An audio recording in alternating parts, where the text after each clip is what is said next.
So what's up कैसे का केम छो क्या बना सर। आई नो बहुत टाइम बाद आ रहे हैं आप लोगों से मिलने के लिए, मुझे पता है, सॉरी फॉर डैट। मैं बिज़ी हो गया था और कुछ नहीं। बट हाँ, जो सबने संकल्प लिया है सर उसको नहीं भूला है हमने। उसको पूरा करने की पूरी पूरी कोशिश रहेगी और कंप्लीट भी करेंगे हम। हमारा जो एनसीईआरटी का हमने प्रथा को शुरू किया, एनसीईआरटी को बहुत तरीके से करने की कोशिश जो हमने शुरू की है उसको पूरी तरीके से अच्छे से निभाएंगे और कंप्लीट भी करेंगे सर। क्यों भैया, एनसीईआरटी में ऐसा क्या, आप जो संकल्प सीरीज आप पे थंबनेल हम देख रहे हैं इस बार 90 पार, एनसीईआरटी में आप ऐसा क्या बोल रहे हो कि उससे 90 पार हो जाएंगे? देखो, 90 पार एनसीईआरटी से सिर्फ नहीं होंगे, पर हाँ एनसीईआरटी से आपका 80 पार तो ज़रूर होगा।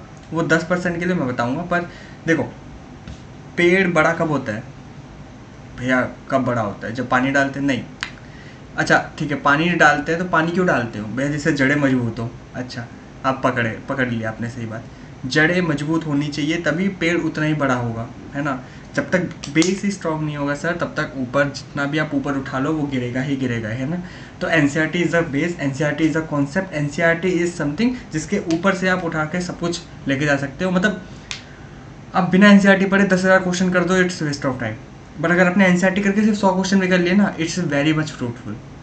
बात समझ रहे हैं? मतलब डिफरेंस देखो, आप बिना इंसेट या बिना कॉन्सेप्ट पढ़े आप 10,000 क्वेश्चन कर दो, आपको फिर भी कॉन्फिडेंस नहीं आएगा। बल्कि आपको कॉन्सेप्ट पढ़ के उससे रिलेटेड क्वेश्चंस करोगे ना, तो आप कॉन्सेप्ट क्लिक कर पाओगे। अच्छा, इसमें ये कॉन्सेप्ट लग रहा है, इस क्वेश्चन में ये कॉन्सेप्ट लग रहा है, अच्छा भैया ने इस टाइप के क्वेश्चन बोलते ये कॉन्सेप्ट है, इस कॉन्सेप्ट के 10 क्वेश्चन है। ऐसे होते हैं। 36 क्वेश्चन करने से कुछ नहीं होता यार। हर एक कॉन्सेप्ट के दो क्वेश्चंस करना इनफ है। हर को चैप्टर में 10 से 15 कॉन्सेप्ट्स होते हैं। 10-15 कॉन्सेप्ट्स के हर के दो क्वेश्चंस करोगे, 30 क्वेश्चंस हो गए, डन। ठीक है, मतलब रिवीजन टाइम में बोल रहा हूँ।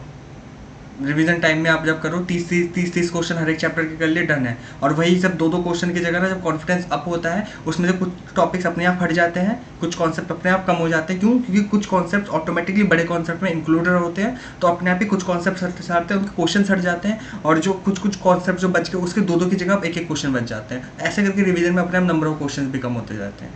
मतलब कॉन्सेप्ट हमेशा पढ़ना होता है, क्वेश्चन फिर हमारे कम होते जाते हैं। बात समझ रहे हैं? तो और ज़्यादा टाइम वेस्ट नहीं करेंगे। अच्छा, कोई भी वीडियो पहली बार देख रहा है, कोई भी हम मेरी शक्ल को पहली बार देख रहा है, कोई भी संकल्प सीरीज़ के बारे में पहली बार सुन रहा है, तो सर पीछे जाके वीडियोस को देखना शुरू कीजिए। प्लेलिस्ट में एकदम पहले चले जाओ, एकदम स्टार्टिंग वाली वीडियो में पीछे है काफ़ी, वो 3-4 महीने पहले की है। पर हाँ, प्लेलिस्ट मिल जाएगी चैनल पे जाके संकल्प सीरीज़ के नाम से, वहाँ पे आप पहली वीडियो देखना। वहाँ से पहला दूसरा चैप्टर देखने के बाद आपको एक पता चल जाएगा, ओके क्या हो रहा है यहाँ पे, क्या कर रहे हैं हम लोग, you get a idea about it. ठीक है। हाँ, ये ज़रूर मैं बोलूँगा, मतलब टाइमिंग का मेरे को सीरियसली कोई वो नहीं, मतलब मैं ये नहीं बोल सकता कि हाँ आपके ये महीने एंड तक में आपके सारे चैप्टर आ ही जाएंगे, या अगले महीने तक सारे आ ही जाएंगे, या फिर मैं इस टाइम तक ख़त्म ही करा दूँगा। क्योंकि सीरियसली अभी मेरा ऐसा टाइम चल रहा है, मुझे बिल्कुल भी टाइम का पता नहीं चलेगा कि मैं बस टाइम निकाल के जैसे भी करके आपके लिए करने की कोशिश कर रहा हूँ। ठीक है, जैसे आज मेरे को अभी ये दोपहर का टाइम है, मुझे थोड़ा फ्री दिख मिल रहा है, तो मैं इसमें आपके लिए अभी चैप्टर नंबर 5 का ये रिमेनिंग पार्ट इंक्लूड कर रहा हूँ, रिकॉर्ड कर रहा हूँ। अब इसके बाद फिर देखना पड़ेगा मुझे कब मुझे टाइम मिलेगा, तो वहाँ पे चैप्टर 6 उठा लिया। तो ऐसे करके मुझे ऐसे, मतलब ये नहीं है कि मैं सोच के बैठा हूँ कि हाँ आज मैं ये करूँगा, नहीं। मुझे दिख रहा है ओके आज कोई मतलब आज मैं स्पेयर टाइम में, आज इन्वायरमेंट भी ठीक है, इन्वायरमेंट इन द सेंस कि ज़्यादा शोरगुल्ला नहीं है, हाई हुल्ला नहीं है, और कोई भी डिस्टर्ब करने वाला नहीं। क्योंकि पता है कि घर में बहुत ज़्यादा ये होता है कि जैसे कभी कभी काम होते हैं, तो वीडियो एक बार वीडियो चालू किया तो यार मैं उसको पॉज नहीं कर सकता। मतलब पॉज होता है, हाँ पॉज कर सकता हूँ, पर फिर अब सोचो ना, मैं वीडियो पॉज करके रिदम चल रहा था, 1 घंटे पढ़ा दिया, कॉन्सेप्ट के बीच में उठ के मैं अगर बाई चांस चला जाऊँ कहीं पे किसी काम की वजह से, फिर आके पढ़ाना पड़े, रिदम ब्रेक हो जाता है। वो आपको तो एक बार में दिखेगा वो, पर वो रिदम फ्रूटफुल नहीं रहेगी वो वीडियो, है ना। और मैं जब वीडियो बना के आपके लिए डाल रहा हूँ, तो ऑब्वियसली बात है ना, वो उस लेवल की होनी भी चाहिए कि आपको वो जो हमने संकल्प लिया उसको हम अच्छे से पूरा कर सके, उस लेवल की क्वालिटी भी तो होनी चाहिए। इसलिए मैं सोचता हूँ कि एक एट अ वन सिटिंग, जैसे अब मैं बैठा हूँ तो मैं सोचता हूँ 1.5-2 घंटा मुझे कोई डिस्टर्ब ना करे, मैं एक बार में पूरा कॉन्सेप्ट के साथ जो क्वेश्चंस मुझे करवाने मैं पूरा करा के उठ सकूँ। ठीक है, तो ऐसा टाइम खोजना मुश्किल है। एक घंटा करके फ्री मिल जाता है, लेकिन एक बार में 2-2.5-3 घंटे का एक स्पेयर मिलना, क्योंकि 2 घंटे बैठने के लिए मुझे स्टार्टिंग का आधा घंटा और बाद के आधा घंटा भी फ्री चाहिए, तभी 3 घंटा एक प्रॉपर एक सिटिंग में 2 घंटे की वीडियो अच्छे से रिकॉर्ड हो पाती है। ठीक है, तो ओके सर, आप लोगों की क्या फालतू चीज़ें बता, आगे बढ़ाना जल्दी से, क्या फालतू चीज़ें कर रहे हैं, मैं दूसरे चैनल पे जा रहा हूँ। ठीक है भाई, और आपका टाइम वेस्ट नहीं करेंगे, 5 मिनट हो चुका है वैसे ही। अब वीडियो को शुरू करते हैं और चलते हैं आप लोगों के चैप्टर नंबर 5 के रिमेनिंग पार्ट पे। पार्ट नंबर 1 किसी ने नहीं देखा तो पहले पार्ट नंबर 1 जाके देखो सर, वो बेस बिल्ड करेगा चैप्टर नंबर 5 का, क्योंकि आज मैं बहुत सारे क्वेश्चंस कराऊंगा जो उस कॉन्सेप्ट से रिलेटेड ही होंगे जो मैंने पहले करवाए हैं, और बीच से देखने का कोई मतलब नहीं बनता। एटलीस्ट चैप्टर नंबर 5 को तो पहले से देखो, है ना। तुम एकदम चैप्टर 1 पे ना जाओ, चैप्टर नंबर 5 को एटलीस्ट स्टार्टिंग से देखो। और स्टार्टिंग के वीडियोस देखोगे मैंने उसमें बहुत सारी चीज़ें बताई, जैसे कॉन्सेप्ट रजिस्टर कैसे बनाने हैं, कॉन्सेप्ट रजिस्टर क्या होता है, और भी बहुत सारी चीज़ें बताई, पेज नंबर्स का यूज़ कैसे करना है, और टाइम टेबल, मतलब बहुत सारी चीज़ें बताई छोटी छोटी ड्यूरिंग द क्लास मैंने बहुत सारी चीज़ें बता दी रही है। तो अब मुझे भी नहीं पता ना कौन से वीडियो में मैंने क्या बताया था, तो इसलिए स्टार्टिंग से चलना, तरीके से चलना ज़्यादा अच्छा रहेगा, क्योंकि मैं जैसे हर चैप्टर में लिंकेज है हर दूसरे चैप्टर से, ठीक है। 1 के बाद 2, 3, 4 ये एक सीक्वेंस में इसलिए है, एनसीईआरटी ने भी इसलिए, सीबीएसई ने भी इसलिए दिया है तुम्हें, क्योंकि लिंकेज है। आप ये नहीं है कि पहले 7 पढ़ लो फिर जाके 1 पढ़ रहे हो, पढ़ने को पढ़ सकते हैं पर वो ना कॉन्सेप्चुअली सही नहीं बैठेगा। आप जब चैप्टर वाइज सीरीज देखोगे ना, आपने ऑटोमेटिक आपको समझ आएगा मैं क्यों बोल रहा हूँ, क्योंकि जब मैं कॉन्सेप्ट कर रहा, जैसे चैप्टर नंबर 4 में मैं कुछ करवा रहा हूँ, मैं लिंक कर रहा हूँ चैप्टर नंबर 3 को, मैं लिंक करवा रहा हूँ चैप्टर नंबर 2 से। नहीं पढ़ा होगा तो लिंक नहीं कर पाओगे आप लोग, बात समझ रहे हो। इसलिए सीक्वेंस में चलना, अगर पढ़ा हुआ है बहुत अच्छी बात, नहीं पढ़ा तो पहले पढ़ लेना, ठीक है सर। अच्छा, आप क्या एक्सपेक्ट कर सकते हो इस वीडियो से? आप ये एक्सपेक्ट कर सकते हो कि हाँ आपका एनसीईआरटी एटलीस्ट यहाँ से हो रहा होगा। भैया सारे क्वेश्चन क्या आप खुद करवा रहे होंगे वीडियो में? बिल्कुल नहीं, ऐसा नहीं हो सकता, क्योंकि हर 2-2 घंटे की वीडियो अगर एक चैप्टर की मैं 2-3 पार्ट बना दूँ तो कॉन्सेप्ट भी हो और क्वेश्चंस भी हो, फिर 2-3 घंटे की वीडियो में ऐसे पॉसिबल नहीं है ना। क्योंकि कॉन्सेप्ट में मैं कितना घुस जाऊंगा मुझे भी नहीं पता, कितना टाइम लगा दूंगा मुझे भी नहीं पता। हाँ, सिर्फ खींचने का है, लपेटने का है, तो भाई 3 घंटे इज़ मोर देन इनफ, एक चैप्टर में लपटा दूंगा। बट कॉन्सेप्ट के साथ बहुत तरीके से एग्जाम्पल दे के समझाने में, फिर क्वेश्चन भी सारे कराने में नॉट पॉसिबल। पर हाँ, ये मैं ज़रूर एश्योरेंस दे सकता हूँ कि आपको कॉन्सेप्ट करवाने के बाद क्वेश्चन जो मैं करवाऊंगा उससे बाद सिमिलर क्वेश्चन ही मैं आपको होमवर्क में दे रहा हूँ वीडियो के बाद, और उन क्वेश्चंस को करके, मतलब क्वेश्चंस नहीं फंसेंगे।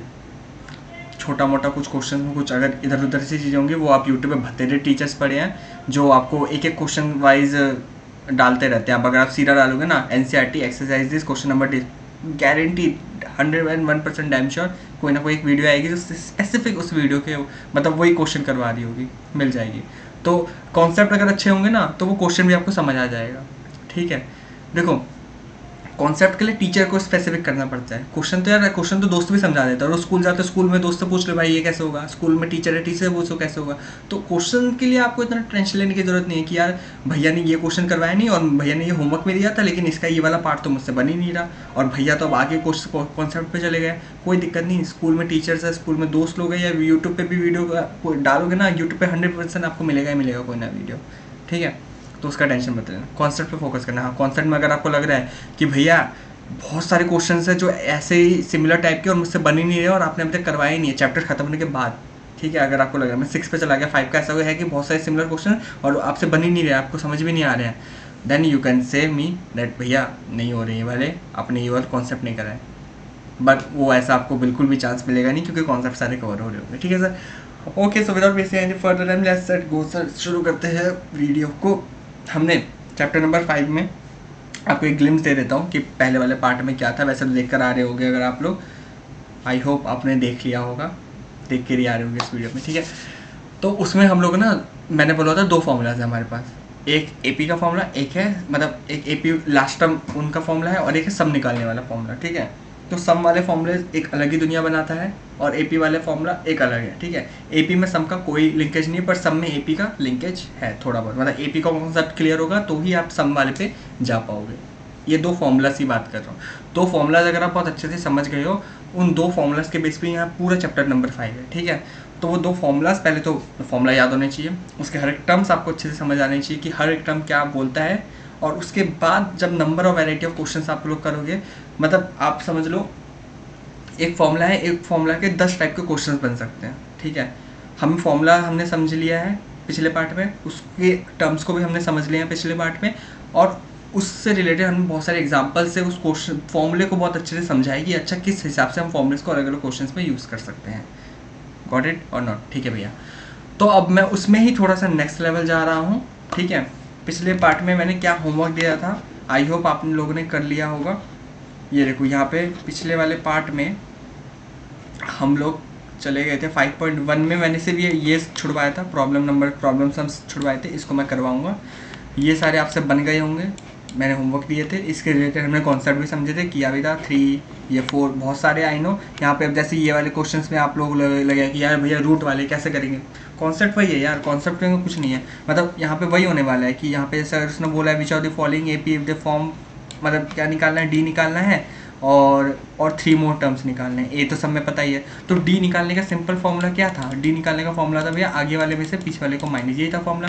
बस वही करना, चाहे रूट आ जाए, कुछ भी आ जाए, डिवाइड में आ जाए, पॉइंट में आ जाए, माइनस में आ जाए, कुछ भी आ जाए, मेरे को क्या मतलब भाई, मिक्स फ्रैक्शन बन के आ जाए, मेरे को तो कॉन्सेप्ट पता है। डी निकालने के लिए आगे वाले में से पीछे वाले को माइनस करते हैं, बात खत्म। तो आगे वाला में से पीछे वाले को मतलब कैसे, जैसे ये वाला पकड़ रहा हूँ मैं, ठीक है भाई, रैंडम पकड़ लिया मैंने, जैसे ये वाला है, आगे वाला मतलब कौन सा, आगे वाला मतलब ये वाला, ये आगे वाला को, पीछे वाला कौन सा, इसके पीछे वाला, आगे वाले में से पीछे वाले को माइनस, A2 में से A1 को माइनस। तो देखो पहले A2 लिखो, 3 प्लस में √2 माइनस में 3। और एक चीज़, राइटिंग पे कोई नहीं जाएगा, मैं माउस से लिख रहा हूँ, ठीक है। तो सिंपल, यहाँ पे मैंने लिखा A2, यहाँ पे मैंने लिखा A1, बात खत्म। तो A2 माइनस A1 मतलब 3 में से 3 के चला गया, तो क्या बचा अपने पास, √2। डन है क्या, बस सिंपल ना, डी निकल गया। हाँ यही है डी √2। तो कितना हवा सा लग रहा था भैया, क्या है ये क्वेश्चन। आपको अगर यकीन नहीं हो ना, इसका अगला वाला पार्ट भी देख लो। इस वाले में से इस वाले को माइनस करेंगे तब भी डी आएगा, सेम आएगा, देख लो।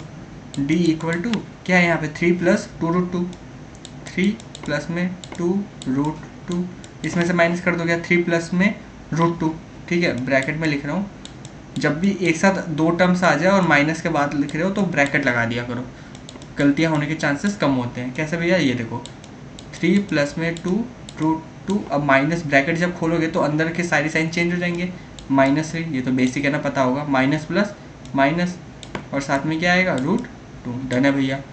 इसके बाद 3 से आपका 3 कट जाएगा, 2√2 में से 1 √2 जाएगा तो कितना आएगा, √2। क्या यही था आंसर, ये देखो √2 और √2। तो क्वेश्चन देख के मत हिलो, ठीक है। कॉन्सेप्ट अगर स्ट्रांग है ना, क्वेश्चन बनेंगे, क्योंकि एनसीईआरटी के अलावा सीबीएसई पूछ नहीं सकता आपसे, इसलिए मैं बोलता हूँ एनसीईआरटी स्ट्रांग है ना। 80 मार्क्स तो कहीं नहीं गए इनके, क्योंकि 80 मार्क्स क्यों बोल रहा हूँ, बेसिक का कॉन्सेप्ट अच्छे से क्लियर है, 80 तो आएंगे। 10% आपका एनालिटिकल थोड़ा स्किल चाहिए होता है, 90 तक पहुँच जाते हैं। मतलब क्वेश्चन में थोड़ा बहुत इधर उधर घुमाएगा सेंस, क्वेश्चन में चीज़ें में लैंग्वेज में खेल देगा आपके साथ। तो अगर आपका दिमाग अच्छा है तो वो 10% भी आ जाएंगे, 90 तो हो जाएंगे। बाकी जो 10 बच गए ना, वो 10% होंगे जो एक्चुअल में वो होंगे कि हाँ यार थोड़ा करने वाले क्वेश्चन है, कि ये क्वेश्चन किया है एक बार तो आपसे वहाँ पे वन शॉट बन जाएगा, वरना थोड़ा टाइम चाहिए होगा उस क्वेश्चन को करने में, थोड़ा शांत दिमाग चाहिए होगा, जो कि पेपर में बिल्कुल नहीं होता हमारे पास, ठीक है ना। टाइम भी नहीं होता और शांत दिमाग तो रहता ही नहीं है। तो इसलिए मैं 10% स्पेयर लेके चल रहा हूँ। जो बोल रहे हैं ना 100 में 100, आप ठीक है नहीं चाहेंगे उस चीज़ में, बट हाँ बातें वो करनी चाहिए जो रियलिस्टिक हो, ठीक है। 100 में 100 यार, हाँ वो तुक्के में जो बच्चा पढ़ रहा है, अच्छे से पढ़ रहा है, उसको भी नहीं पता, जो टॉपर है जिसका 100 में 100 आया ना, उसको उससे पूछना भाई तूने 100 में 100 सोचा था, वो नहीं बोलेगा हाँ मैं तो सोच के रखा था मेरा 100 में 100 आएगा। नहीं भाई, पेपर है, कुछ नहीं पता। 2 क्वेश्चन भी अगर हिल गए ना तो गए, कहाँ 100 आ रहे हैं, ठीक है। 2 से 3 क्वेश्चन भी अगर हिल गए तो 3-3, 4-4, 5-5 मार्क्स के 2 क्वेश्चन हिल गए तो कहाँ आ रहे हैं तुम्हारे 100 मार्क्स, हिल गए ना। तो इसलिए स्पेयर लेके चलना चाहिए। 90 इज़ अचीवेबल, उसमें 80 तो और भी ज़्यादा अचीवेबल, ठीक है। तो 90 तक झूठी तसल्ली नहीं दे रहा, ये वो है मार्क्स जो आप ला सकते हैं। 80 to 90% में बोल रहा हूँ मैं, ठीक है। 80 to 90%, अगर 100 मार्क्स का अगर पेपर हो तो 80 से 90 ऐसा बोल रहा हूँ, ठीक है। 80 to 90% वैसे बोल रहा हूँ, ठीक है। चलिए भैया, तो अब भैया आगे क्या करना था हम लोगों को। देखो ये स्क्वायर वाले क्वेश्चन, इससे भी डरने का नहीं है। 5 का स्क्वायर क्या होता है भैया, 25। 1 का स्क्वायर क्या होता है, 1 कितना आ रहा है, 24। 7 का स्क्वायर क्या होता है, 49। 5 का स्क्वायर क्या होता है, 25। तो 49 में 25 जाएगा तो भी कितना आता है भैया, 24 ही आता है। तो सेम है ना, हाँ भैया ठीक है। तो कॉन्सेप्ट करो, चीज़ें नहीं फंसेंगी, ठीक है भैया। आज का क्लास शुरू करने का आपका इरादा है कि नहीं है। अराउंड कितना टाइम हो गया हमें, 14 मिनट हो गया। आपने आज का नया कुछ भी नहीं पढ़ाया है, तब से बकवासी कर रहे हो। Sorry my fault. Example 3-4 homework में दिया था, मैं जब बस थोड़ा सा ओवरव्यू दे रहा था कि काफ़ी टाइम बाद मैं वीडियो रिकॉर्ड कर रहा हूँ। सच्ची बताऊँ तो मैं भी भूल गया था मैंने कहाँ तक पढ़ाया था। मैं अभी पिछला वाला अपना वीडियो देख के आया हूँ, लास्ट का पार्ट, कि मैंने लास्ट के पार्ट में क्या समझाया था, उसके आगे मैं कंटिन्यू कर रहा हूँ, ठीक है। तो एग्जाम्पल नंबर 5, हाँ ये सारे क्वेश्चन आए हैं अपने को कराने हैं, ठीक है। ओके सो अभी जो हम लोग मैंने खोज लिया आप लोग के लिए कहाँ से मुझे आज आपको करवाना है चीज़ें, ठीक है। वीडियो में हम लोगों ने इसके जस्ट पीछे वाला जो पार्ट था आप लोगों का, कौन सा पार्ट, यहाँ तक हम लोगों ने कर लिया था पिछली वीडियो में। अगर आपने देख के आए हो, यहाँ तक हम क्वेश्चंस करके आए थे। इसके बाद का जो एक अलग ही टॉपिक आता है, मतलब हम फॉर्मूला नंबर 1 पे ही हैं अभी। फॉर्मूला नंबर 1 पे ही ये एक अलग हिस्सा था अभी तक जो हमने किया। उसमें हमने क्या किया, उसमें हमने फॉर्मूला को समझा। फॉर्मूला में अगर कोई भी हमें कोई टर्म निकालने को बोलता है, A1 A2 A3 A4 A100 A9 AN बोलता है, D निकालने को बोलता है, N निकालने को बोलता है, हम सब कुछ निकालना सीख गए अभी तक में। अगर मैं आपको बताऊं इस स्टेज तक अगर आप वीडियो देख कर आए हो, आपको A निकालना आता है, AN निकालना आता है, N निकालना आता है, D निकालना आता है। कोई आपसे कोई स्पेसिफिक बोलते हैं A5 निकाल दो, आप वो भी निकाल दोगे। कोई बोलेगा A10 निकाल दो, आप वो भी निकाल दोगे, ठीक है। आपसे कोई भी फॉर्मूले के अंदर कुछ भी पूछेगा आप निकाल दोगे। अगर स्पेसिफिकली कोई, अगर उसने कुछ भी और सिंपल क्वेश्चन, प्लेन क्वेश्चन अगर रखा है, को बोले स्पेसिफिक टर्म निकालने को, डिफरेंस निकालने को, A निकालने को, AN निकालने को, यू नो इट, ठीक है, इतना आप जानते हो। अब आते हैं घुमाने वाली चीज़ें। इसके बाद अब क्या होगा, अब वो मिक्सचर डालेगा। बेस यही है, अब इसमें वो चीज़ें बदलना चालू करेगा। चीज़ें बदलना भैया मतलब यहाँ पे जैसे अब ये दिख रहा है ना मल्टीपल डिवीजन, ये एक अलग ही मतलब क्वेश्चन पूछने का तरीका है उनका, ठीक है, जिसको मैंने कॉन्सेप्ट बना दिया। मतलब आप अगर ये कॉन्सेप्ट सीख लिया, इस टाइप के जो भी क्वेश्चन होंगे आपके सारे बन जाएंगे, ठीक है। तो इसलिए मैंने क्वेश्चन कॉन्सेप्ट ओरिएंटेड रखा है। ये नहीं कि अगर मैं सीधा को क्वेश्चन कराने आता तो आप शायद वो क्वेश्चन को इतना स्पेसिफिक नहीं कर पाते, मतलब मे भी शायद भूल जाते या कुछ, या उससे सिमिलर आता तो आप मे भी शायद डामाडोल हो जाता, क्योंकि हर क्वेश्चन में लोग कुछ ना कुछ बदलेंगे। इसलिए मैंने कॉन्सेप्ट ही बना दिया पूरा। वो की कॉन्सेप्ट पूरा कर लोगे तो इसके रिलेटेड जितने भी क्वेश्चन हैं सारे बनेंगे, ठीक है। तो आज का हमारा टारगेट पहला ये है, उसके बाद देखते हैं कैसा जान बचेगा। अगर हो पाया तो ठीक है, आगे जाएंगे, वरना यहीं पे सुहा करेंगे, ठीक है। तो सर बिना और के ज़्यादा देरी किए हम लोग चलते हैं सीधा कहाँ, हम लोग चलते हैं अपने ये मल्टीपल और डिवीज़न वाले पार्ट पे। चलिए शुरू करें। हाँ भैया शुरू करूँ। तो देखो भाई, यहाँ पे अपना मल्टीपल और डिवीज़न वाला जो टॉपिक है, सॉरी हाँ भाई, मल्टीपल और डिवीज़न वाला जो टॉपिक है अपना ये, इसमें क्या आने वाला है, इसमें सबसे पहले आता है डिजिट क्वेश्चंस। भाई ये कहाँ से आ गया, चलो कोई नहीं, ठीक है। देखो डिजिट क्वेश्चंस का मतलब क्या, पहले बात को समझो। डिजिट क्वेश्चन का मतलब होता है, सबसे पहले कोई भी अगर शोरगुल्ले में बैठो, शांति में बैठ के सुनना, ऐसे नहीं कि बार बार उठ के पढ़ रहे हो, पानी वानी साथ में लेके तब बैठो, ठीक है। चलिए भैया बताओ। डिजिट क्वेश्चन का मतलब है कि 2 डिजिट के नंबर कहाँ से शुरू होते हैं भैया, 10 से शुरू होते हैं। कहाँ पे खत्म होते हैं भैया, 99 पे खत्म होते हैं, ठीक है, बहुत बढ़िया है। 10 से शुरू होते हैं, 99 पे खत्म होते हैं। मतलब क्वेश्चन स्पेसिफिक अगर उसे पूछना हो, ये 2 डिजिट वाले क्वेश्चन वो पूछ सकता है आप लोगों से। कैसे पूछेगा, मल्टीपल पूछ लेगा, कुछ भी पूछ लेगा। 3 डिजिट के भी होता है, 3 डिजिट में पूछ लेगा भैया। 4 डिजिट उसमें नहीं जाएगा, वो इतना अपर लेवल आपसे नहीं पूछेगा, ठीक है।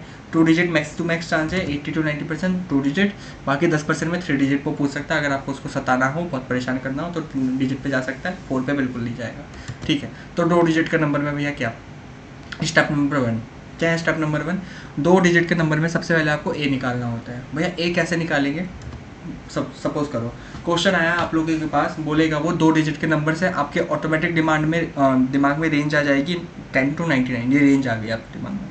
अब वो स्पेसिफिक बोलेगा कि 2 डिजिट के वो कौन से नंबर है जो कि आपके मान लो 9 से डिविजिबल है, या 9 के मल्टीपल है, ऐसा बोल देगा 9 के मल्टीपल है। तो आप सोचोगे सबसे पहला नंबर होता है 9, क्या 9 2 डिजिट का नंबर है, बिल्कुल नहीं, तो 9 को बाजू हटाओ। दूसरा नंबर क्या आता है 18, क्या 18 2 डिजिट का नंबर है, बिल्कुल हाँ, तो ए आपको मिल गया।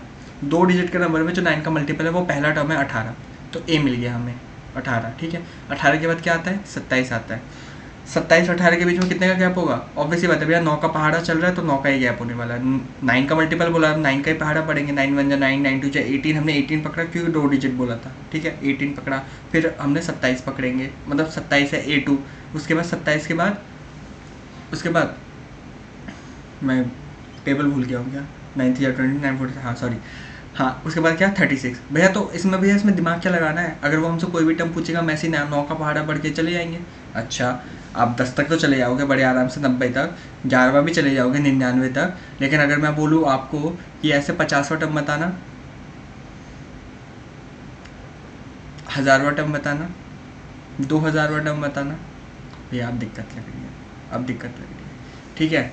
तो इसलिए, और अब बेशक लिख भी दोगे, मान लो आपने सीधा मल्टीप्लाई करके लिख दिया, 40वां टर्म है तो आपने 9 को उससे मल्टीप्लाई किया, 360 करके लिख दिया, कोई दिक्कत नहीं है, पर उसमें अंडा मिलेगा भाई, क्योंकि क्वेश्चन वो मांग कैसा रहा है, आपको आंसर उसी फॉर्मेट पे लिखना होगा ना। वो प्रेजेंटेशन भी तो चीज़ होती है कि नहीं होती, MCQ तो है नहीं कि टिक्का मार के आ गए, ठीक है, लिखने की चीज़ है ना। तो इसलिए वो ये जो भी टिप्स एंड ट्रिक्स है ना, वो सब आप लोग MCQ में लगा सकते हो, लेकिन लिखने वाली चीज़ों में लिखना पड़ेगा भाई, ऑनेस्टली, ठीक है।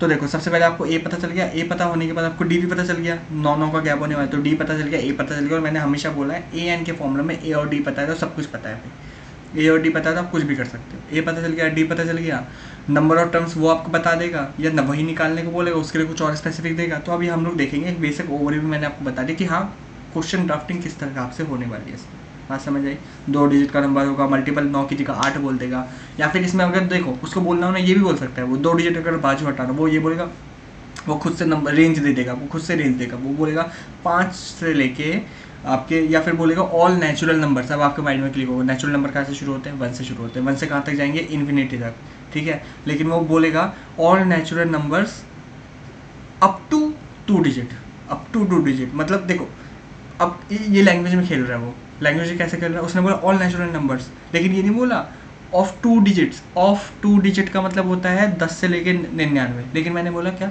All natural numbers up to 2 digit. Up to का मतलब क्या, अप टू का मतलब 19, मतलब 99 तक सारे नेचुरल नंबर्स। तो कहाँ से शुरू होंगे, 1 to 99, ये रेंज है ये 1 to 99। तो देखो क्वेश्चन में खेल रहा है, आपको कॉन्सेप्ट पता होगा, लेकिन वो वहाँ पे लैंग्वेज क्या दे रहा होगा, वो अगर आप समझने में आपने दिक्कत कर दिया तो आप बह जाओगे, ठीक है। इसलिए इसमें नंबर ऑफ क्वेश्चन जितने होंगे हमारे, अलग अलग टाइप के वैरायटी, ये नहीं कि एक ही क्वेश्चन 10 बार, वैरायटी ऑफ क्वेश्चन लैंग्वेज में जितना वो खेलेगा इसमें, इससे अलग अलग लैंग्वेज के हम यहाँ पे क्वेश्चंस करेंगे, जिससे आपको एक बेसिक मिल जाएगा कि हाँ किस किस टाइप के यहाँ पे क्वेश्चन बन सकते हैं। उसमें वो लैंग्वेज में कितना भी ऊपर नीचे करे कि हमसे ना फंसे वो क्वेश्चन, ठीक है। तो स्पेसिफिक 10 क्वेश्चन भी बहुत होंगे हमारे लिए, वैरायटी ऑफ 10 क्वेश्चन, जिससे हम लोग ये कॉन्सेप्ट में फतेह हासिल कर सकते हैं, ठीक है। तो और विदाउट वेस्टिंग एनी टाइम शुरू करते हैं भैया। ए हमें पता लगा लिया कैसे निकालना है। सबसे पहले ए तो हमें सिंपली पता ही चल जाएगा सबसे पहले देखते ही, ठीक है। उसके बाद डिवाइड करेंगे उसको 2 से, 2 डिजिट नंबर, फर्स्ट नंबर, जिससे कि एग्जाम्पल, अच्छा आपको इसमें कुछ समझ नहीं आएगा, मैं इसको आपको एग्जाम्पल समझाता हूँ, ज़्यादा क्लैरिटी आएगी, ठीक है। पहले मैं एक बार स्टेप्स दिखा दूँ आपको, फिर स्टेप 2 में ए एन निकालते हैं हम लोग, फिर वही सारी कहानियाँ होती है, ये भी समझा दूंगा कैसे होगा। ए निकाला और ए एन निकाला, भाई इसके स्टेप्स क्या, ये तो अभी हम लोग देख ही चुके हैं ना। देखो अगर सपोज करो नंबर ही शुरू हो रहा है आपका, मान लो सपोज करो नंबर शुरू हो रहा है आपका 3 डिजिट से, ठीक है, और मैंने बोला वही 9 का मल्टीपल, लेकिन 3 डिजिट आ गया, तो आप 100 तो बोलोगे नहीं भैया 100 तो जाता नहीं है। तो अब बताओ कौन सा नंबर जाएगा। अब आपका एक एक करके नंबर को 9 से डिवाइड करते हुए देखोगे, 101 को 9 से डिवाइड करोगे, नहीं होगा तो फिर 102 को करोगे, फिर 103 को करोगे, ऐसे करोगे, ऐसे में 3 क्वेश्चन और बाजू के हो जाएंगे, समझ रहे हो। ऐसे नहीं करना है, उसके लिए ये चीज़ है। अब जैसे लास्ट का नंबर है 999, वो तो चलो सिंपल सीधा पता चल रहा है कि 999 है जो 9 से डिवाइड होता है, तो आखिरी ए एन तो आपको पता चल जाएगा। रेंज में 3 डिजिट का नंबर कहाँ से शुरू होगा, 100 से शुरू होगा, 99 पे 999 पे खत्म होगा, तो 999 वाला तो आपको समझ आ जाएगा कि ये 9 से डिविजिबल। लेकिन अगर सपोज करो मैं 9 की जगह बोलूँ 8 से डिवाइड, तब आप सोचोगे यार 999 तो जाता नहीं है 8 से, 998 जाएगा क्या, डिवाइड करके देखता हूँ, नहीं गया। तो अगर बुरी किस्मत, सपोज करो वो अगर 991 हो कोई नंबर, मान लो सपोज करो कोई आपको ऐसा नंबर बोला जो 991 से डिवाइड हो रहा हो, तो आप ऐसे 999, 998, 997, 996, 99 ऐसे करके आप 1 तक जा रहे होगे। 1 पे जाके आपको पता चलेगा अच्छा ये नंबर है, तब तक आप 10 बार डिवाइड करके देख चुके होगे। तो ऐसे नहीं करना है, इसके लिए ये फॉर्मूलाज है, ठीक है। तो ये अभी हम लोग ए और ए एन निकालना सीखेंगे। उसके बाद क्या है, उसके बाद आपका स्टेप 3 में ए एन मिल गया, डी तो फिर पक्की बात है गिवन ही होगा क्वेश्चन में, जैसे जिसका भी मल्टीपल उसने बोला, जिसका भी डिविजिबल उसने बोला, वही अपना होने वाला। एग्जाम्पल नंबर 3 अभी देख लेंगे, पता चल जाएगा हम लोगों को। और स्टेप नंबर 4 में हमें एन निकाल देना है। अब ए पता है, ए एन पता है, डी पता है, एन तो निकल जाएगा ना ए एन वाले फॉर्मूले से, है ना। तो बेसिक यहाँ पे इंपॉर्टेंट क्या है भैया, ए और ए एन को निकालना। अगर सिंपली ऐसा कोई आ गया 2 डिजिट आ गया तो बहुत चांसेस है कि आपको पता होगा, क्योंकि टेबल ही आपका जो होता है, देखो सिंपली 10 तक का अगर मैं पहाड़ा पढ़ूँ, 10 का टेबल पढ़ूँ, तो 10 का टेबल ही 100 तक चला जाता है ना, 10 10 या 100 होता है।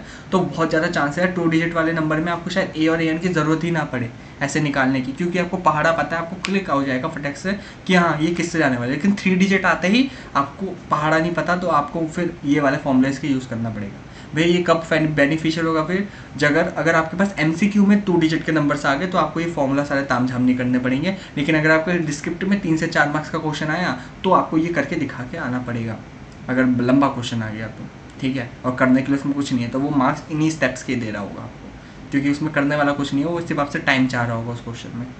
ठीक है, मतलब आप एक लाइन में ख़त्म करके नहीं आ सकते, एक लाइन में ए लिखा, माइंड में आपको पता है ये ए है, ये ए है ना, और आप करके आ गए।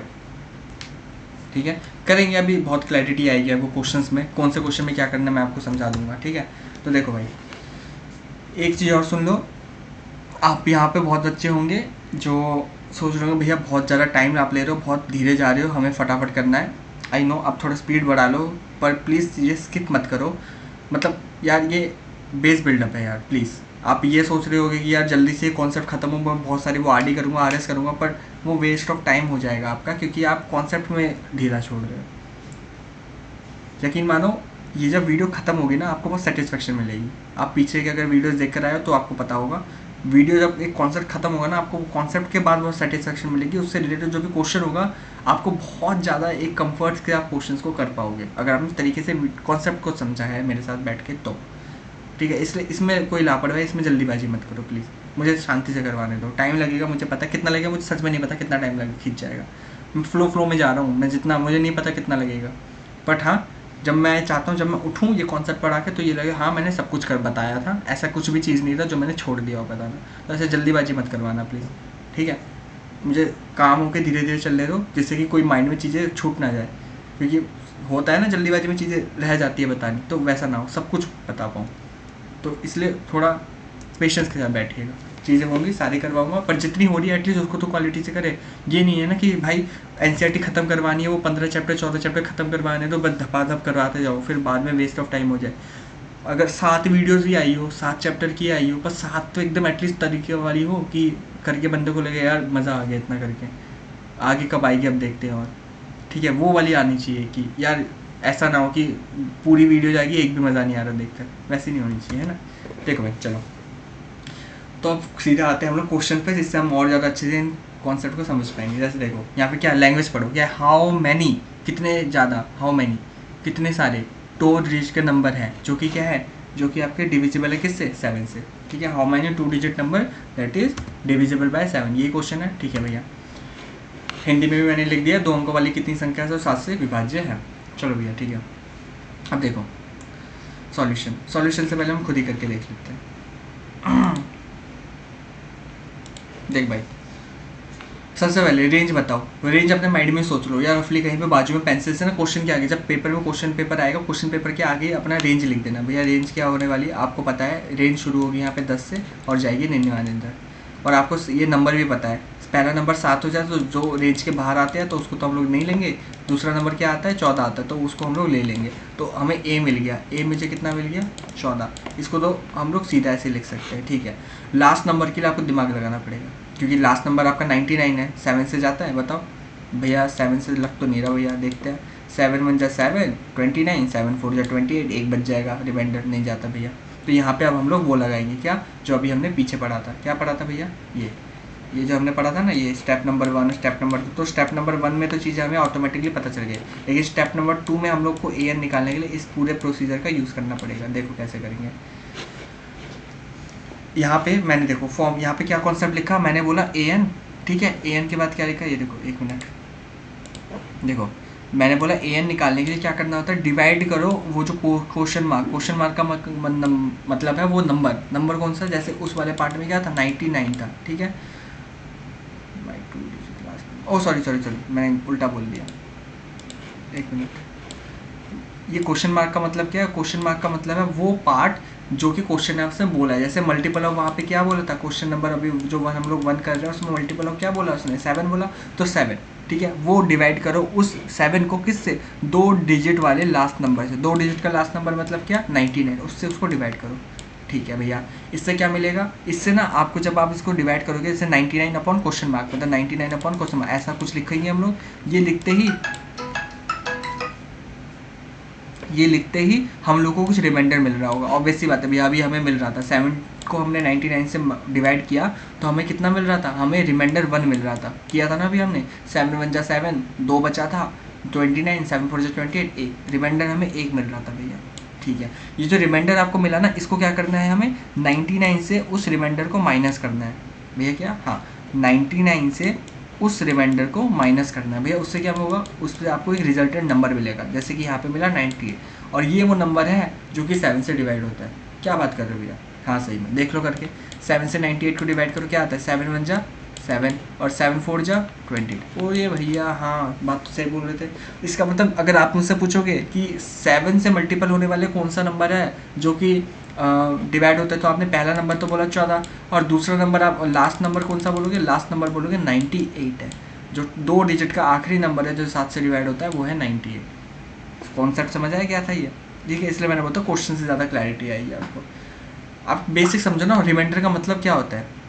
हाँ, रिमाइंडर का मतलब क्या होता है, रिमाइंडर का मतलब होता है हमारा कि रिमाइंडर का मतलब क्या होता है, रिमाइंडर का मतलब होता है वो नंबर जिसको अगर हम लोग हटा दें तो हमारा वो चीज़ डिवाइड हो जाएगा, ठीक है। रिमाइंडर का मतलब होता है हमारा वो जो भी हमारे पास नंबर आ रहा होगा उसको अगर हम लोग उस चीज नंबर से, वो डिविजिबल वाले नंबर से, जैसे यहाँ पे क्या था 99, उससे अगर हम लोग माइनस कर देंगे उस नंबर को, तो हमारे पास जो भी रिजल्टेंट फिगर आएगा वो रिजल्टेंट फिगर आपके उस नंबर से, जैसे यहाँ पे 7 था, उससे डिवाइड हो रहा हो, ठीक है। ये रिमाइंडर का मतलब होता है। तो हमने उसी चीज़ को अभी हमने करके भी देख लिया।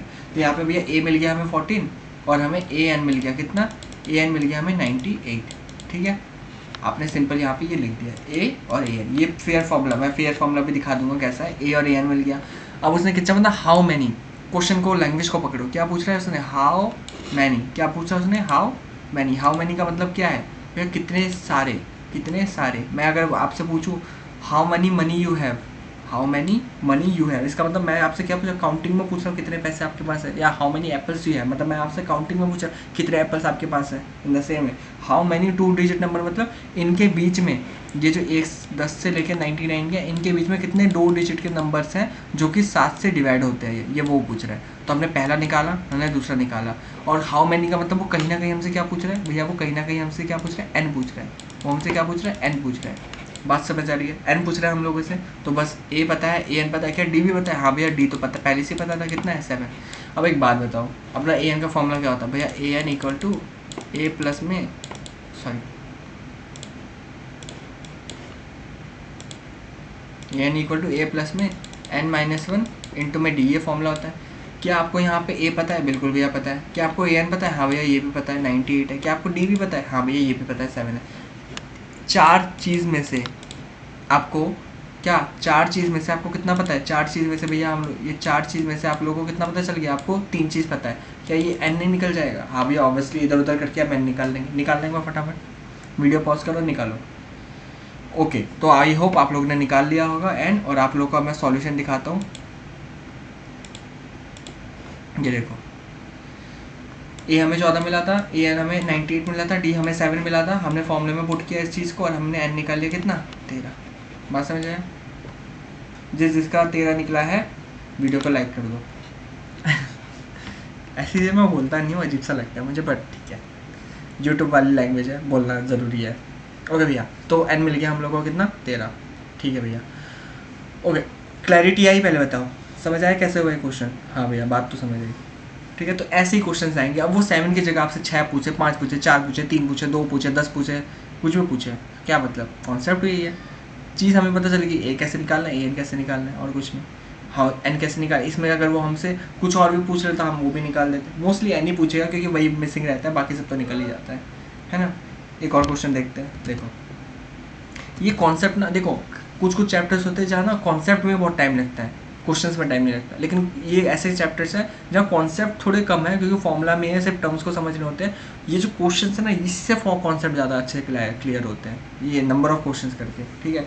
तो ये कॉन्सेप्ट के हिस्से ही हैं, ये क्वेश्चंस को आप लोग अलग मत समझिएगा। इसलिए मैं देखो यहाँ पे अभी तक मतलब ये एग्जाम्पल्स मान लो, उन कॉन्सेप्ट को समझने के लिए एग्जाम्पल्स हैं। ये मत समझना कि आप क्वेश्चंस कर रहे हो ना, बिल्कुल गलत मत समझना ऐसा, क्वेश्चंस कर रहे हो ये है बल्कि क्वेश्चन। पर इसको लो, ऐसा लो मतलब जब भी आप कॉन्सेप्ट पढ़ रहे हो तो आप ये क्वेश्चंस को ये एग्जांपल्स को देख रहे हो, इनमें से सिलेक्टेड एग्जांपल्स को आप लोग देख रहे हो, एटलीस्ट 90% देख रहे हो, कॉन्सेप्ट क्लियर रहेंगे, ठीक है। मतलब कॉन्सेप्ट का मतलब ये नहीं होता थ्योरी पढ़ना, फॉर्मूला पढ़ना। कॉन्सेप्ट का मतलब होता है उनसे रिलेटेड जो भी एग्जाम्पल्स हुए उनको भी करना। क्वेश्चन से प्रैक्टिस, क्वेश्चन से आपको कमांड मिलती है, स्पीड बनती है, आप हाथ से लिख के प्रैक्टिस करते हो, खुद से सेल्फ रिविजन के लिए होते हैं। Examples are something which are taught by us, जो कि जिससे हम कॉन्सेप्ट को समझा सकते हैं आपको, ठीक है। तो इसमें क्लियरिटी रखना। ठीक है भैया। अगला देखो, अगला क्या पूछा उसने, देखो सेम चीज़ है, घुमा दिया लैंग्वेज में। अब बच्चा होगा ना, बच्चा अगर रट के जाएगा तो अगर इससे थोड़ा सा बदला हुआ आया वो माथा पकड़ लेगा, बोलेगा अरे भैया ने तो ये पढ़ाया था, आया कुछ और। लैंग्वेज को देखो, हाउ मैनी एन की बात कर रहा है वो यहाँ डिविजिबल बोला, यहाँ पे मल्टीपल बोल दिया, चीज़ वही है, काम वही होगा। डिविजिबल बोला, यहाँ मल्टीपल बोल दिया, 7 की जगह 5 बोल दिया। यहाँ पे बिटवीन बाय कितने क्या बोलता है, 2 डिजिट नंबर डिविजिबल बाय 7 से इतना बोला, यहाँ बोलता है लाए, लाए करता हो वो, रेंज इसने खुद ही दे दिया। देखो 2 डिजिट का भी है, 3 डिजिट का भी, खुद ही रेंज बना दिया उसने, 18 से लेके 324 तक, देख रहे हो 342 तक रेंज वो आपसे खुद ही बना के दे रहा है वो आपको, ठीक है। How many multiple of 5 lie between, lie मतलब रहता है किसके बीच में, 18 से 342 के बीच में आते हैं। उनसे 5 के मल्टीपल मतलब 5 का पहाड़ा पढ़ने को बोल रहा है वो आपको। 18 के बाद पहला नंबर कौन सा होगा सोचो सर, देखो 5 फिर 10 फिर 15, ये तो होंगे नहीं क्योंकि 18 से शुरू हो रहा है अपना स्टार्टिंग पॉइंट। और 15 के बाद आता है 20, हाँ पहला मिल गया भैया, पहला हमें मिल गया। देखो पहला इनमें आपको मिल जा रहा है, मोस्टली केस में पहला आपको मिल जाएगा बिना कुछ तामझाम किए। लेकिन अगर वहीं पे अगर रेंज शुरू हो रही होगी ना आपकी, मान लो ये क्या बोलते हैं 300 के ऊपर, और 5 की जगह मान लो आप पे आ गया नंबर 7 नंबर आ गया और 300 के ऊपर, तो आपको दिमाग ए में भी लगाना पड़ेगा। जैसे अभी हमने ए एन के लिए डिवाइड किया था, वैसे आपको फिर ए के लिए भी करना पड़ेगा। देखेंगे वो क्वेश्चन को भी, ऐसे क्वेश्चन है हमारे पास, ठीक है। तो देखो भाई 18 से 342, अब सिंपल क्या करेंगे भैया, सबसे पहले क्या करेंगे हम लोग, भैया ए लिख देंगे। ए कितना होगा यहाँ पे, भैया ए होगा हमारा 20, ओके डन है। भैया ए एन क्या होगा, ए एन क्या होगा, यहाँ तो वैसे सिंपल ही दिख रहा है यार, ए एन 5 बोला है ना, तो ए एन आप वैसे निकाल लोगे, क्या है 340 है ना, आप लोग को सीधा सीधा पता चल रहा होगा। लेकिन फिर भी कॉन्सेप्चुअली एक बार देखते हैं भैया कैसे निकलता। हम लोग सबसे पहले 342 को लेते, ठीक है भैया, उसको हम लोग 5 से डिवाइड करते, ओके भैया। 5 से जब मैं डिवाइड करता इसको, तो पक्की बात है यहाँ पे मेरे पास रिमाइंडर कितना बच रहा होता भैया, रिमाइंडर 2 का बच रहा होता। क्यों, क्योंकि 5 6 ये देखो जब आप डिवाइड कर रहे होते, जैसे यहाँ पे 3 4 2 है, इसको जब आप डिवाइड करते 5 से तो कैसे होता, 5 6 30। ये वैसे रेलिवेंट नहीं है, आंसर क्या आ रहा है उससे हमें मतलब नहीं, हमें यहाँ पे रिमाइंडर से मतलब है यहाँ पे, ठीक है। तो यहाँ पे 4 आया, फिर आप 2 को नीचे उठाते हैं ना, फिर क्या लिखते हैं 5 8 जा 40 लिखते, और 40 से जब 42 को माइनस करते तो कितना आता भैया 2 आता, मतलब रिमाइंडर कितना आ रहा है 2 आ रहा है। आप रिमाइंडर के साथ क्या खेलते, आप लोग बोलते कि भैया रिमाइंडर हम पे है, ओके 1 मिनट देना मुझे प्लीज़ 1 मिनट। हाँ भाई, तो मैंने क्या बोला, रिमाइंडर हम पे 2 आया, तो आपको वो अगर नंबर निकालना है जो कि 5 से डिवाइड होता है, आप क्या करोगे, आप पकड़ोगे 342 को, इसमें से आप रिमाइंडर को माइनस करोगे। देखो ना हमने यहाँ पे वही, ये देखो यहाँ पे भी हमने वही बोला था ना, उस नंबर को पकड़ेंगे, उसमें से रिमाइंडर को माइनस करेंगे तो ऑटोमेटिक नंबर मिल जाएगा। जैसे यहाँ पे लास्ट नंबर हमने क्या लिया 342, तो 342 को पकड़ेंगे, ठीक है, उसमें से 2 को माइनस करेंगे, कितना आएगा 340 आएगा। 340 आ गया, बस अब 340 है तो 5 से डिवाइड करके हम लोग देख लेंगे और वी गॉट दी आंसर, ठीक है। तो यहाँ पे हमारा ए एन मिल गया हमें 340 ए मिल गया और ए एन मिल गया। और इसके बाद हमें अगर मैं आपसे पूछूं कि वो क्या है, क्या क्या है भैया आपका डी क्या है, तो डी क्या बोलोगे, वो 5 बोलोगे। तो और हाउ मैनी पूछा है उसने, तो हाउ मैनी का मतलब क्या होता है, हाउ मैनी का मतलब होता है भैया वो आपसे एन निकालने को पूछ रहा है। तो सिंपल है, फॉर्मूला में लगाएंगे और सॉल्व कर देंगे। दिखाऊं क्या, ये देखो ए पता है 20, ठीक है, ए एन पता है 340, डी पता है अपने को 5, और हमने यहाँ पे फॉर्मूला लगा दिया एंड वी सॉल्व। डन है क्या भैया, एकदम मक्खन की तरह डन है भैया, समझ आ गया बिल्कुल बढ़िया से। Okay so let's set go next one, चलिए भैया आगे बढ़ते हैं। अब तक 2 में क्लैरिटी आ गई ना, ठीक है। एक मैंने आपको 2 डिजिट वाले करवा दिए, लैंग्वेज भी बढ़ा दिया, और एक में लैंग्वेज भी बदला, और साथ में रेंज दूसरा बता दिया, ठीक है। 2 अलग अलग टाइप के हमने क्वेश्चन अभी किए, एग्जाम्पल्स मान लो जो क्लियर होंगे आपको, आई होप, ठीक है। चलिए आगे बढ़ते हैं। मिसलेनियस क्वेश्चंस, यहाँ से आपका प्रैक्टिस शुरू होता है एक तरीके से, ठीक है। यहाँ पे अब हम लोग लैंग्वेज के साथ देखें, कॉन्सेप्ट ये था, कॉन्सेप्ट खत्म। हाँ मतलब अगर आपको कभी बच्चों को किसी को कॉन्सेप्ट समझ रहा हो ना, तो वो आके ये टेबल पढ़ेगा, इस टेबल में ये देखेगा जो कि पहले उसको बिल्कुल समझ नहीं आएगा, फिर वो यहाँ पे आके इन एग्जांपल्स को देखेगा और एग्जांपल्स के आंसर्स देखेगा, फिर इनको इस स्लाइड के लिंक करेगा और फिर उसको समझ आएगा, ठीक है। जो ए एन के साथ क्या सेम, देखो मैंने ए के लिए भी वही लिखा है, डिवाइड बाय दैट नंबर फिर द फर्स्ट डिजिट, ठीक है। आपको एक करवा ही दूँ क्या इसमें, ये देखो इसके लिए ना एक यहाँ पे मान लो सपोज करो मेरा नंबर शुरू हो रहा है, मतलब मुझे रेंज दे दिया उसने 340 से 400, ठीक है, ऐसा दे दिया, और मुझे उसने बोला वो नंबर बताओ जो 3 से डिवाइड होता है इनके रेंज के बीच में।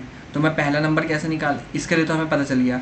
इसके लिए मैं क्या करूँगा, इसके लिए मैं लूँगा 340 को, हाँ भैया लोगे, इसको 3 से डिवाइड करूँगा, ठीक है, कितना आने वाला है, ये कटेगा क्या पूरे, देखो 3 1 जा 3, उसके बाद 3 1 जा, ये 40, 4 के लिए 3 1 जा 3, 3 1 बचेगा, 10 बनेगा, 3 3 जा 9, एक अभी भी रिमाइंडर में बच जा रहा है। क्या हो रहा है, एक अभी भी रिमाइंडर में बच जा रहा है। तो यहाँ पे हम लोग क्या करेंगे, देखो यहाँ तक डिवाइड का वाला पार्ट हो गया, डिवाइड हो गया, इसके बाद क्या करना है भैया, डिवाइड, यहाँ तक डिवाइड करने के बाद वो जो नंबर है, जो भी यहाँ पे नंबर है उसको रिमाइंडर से माइनस करो, जैसा बोला था, जैसे यहाँ पे 340 है, उसमें से एक को मैं माइनस करूँगा, तो मेरे पास क्या आएगा, मेरे पास आएगा 339। ये वो नंबर है जो 3 से डिवाइड होता है। लेकिन भैया रेंज तो हमें 340 से शुरू करने को बोली थी, 340 के बाद क्या हमें देखने थे, तो ठीक है ना, 339 मिल गया ना, इसके बाद का अगला नंबर कौन सा होगा आप ही बताओ।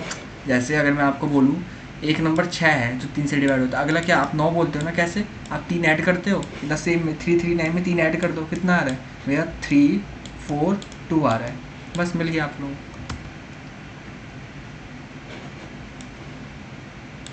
अब दिख रहा है, सॉरी, ठीक है। तो यहाँ पे नंबर क्या आएगा 3 4 2 आएगा, क्या नंबर आएगा 3 4 2। होता है कभी कभी यार, ठीक है ना, अब आपको गुस्सा आ रहा है आई नो, बट ठीक है, मैं क्यों कट रहा हूँ, हाँ ठीक है। मैं फिर से बता देता हूँ क्या किया मैंने, यहाँ पे मैंने 340 लिया और 400 तक की रेंज लिया, ठीक है।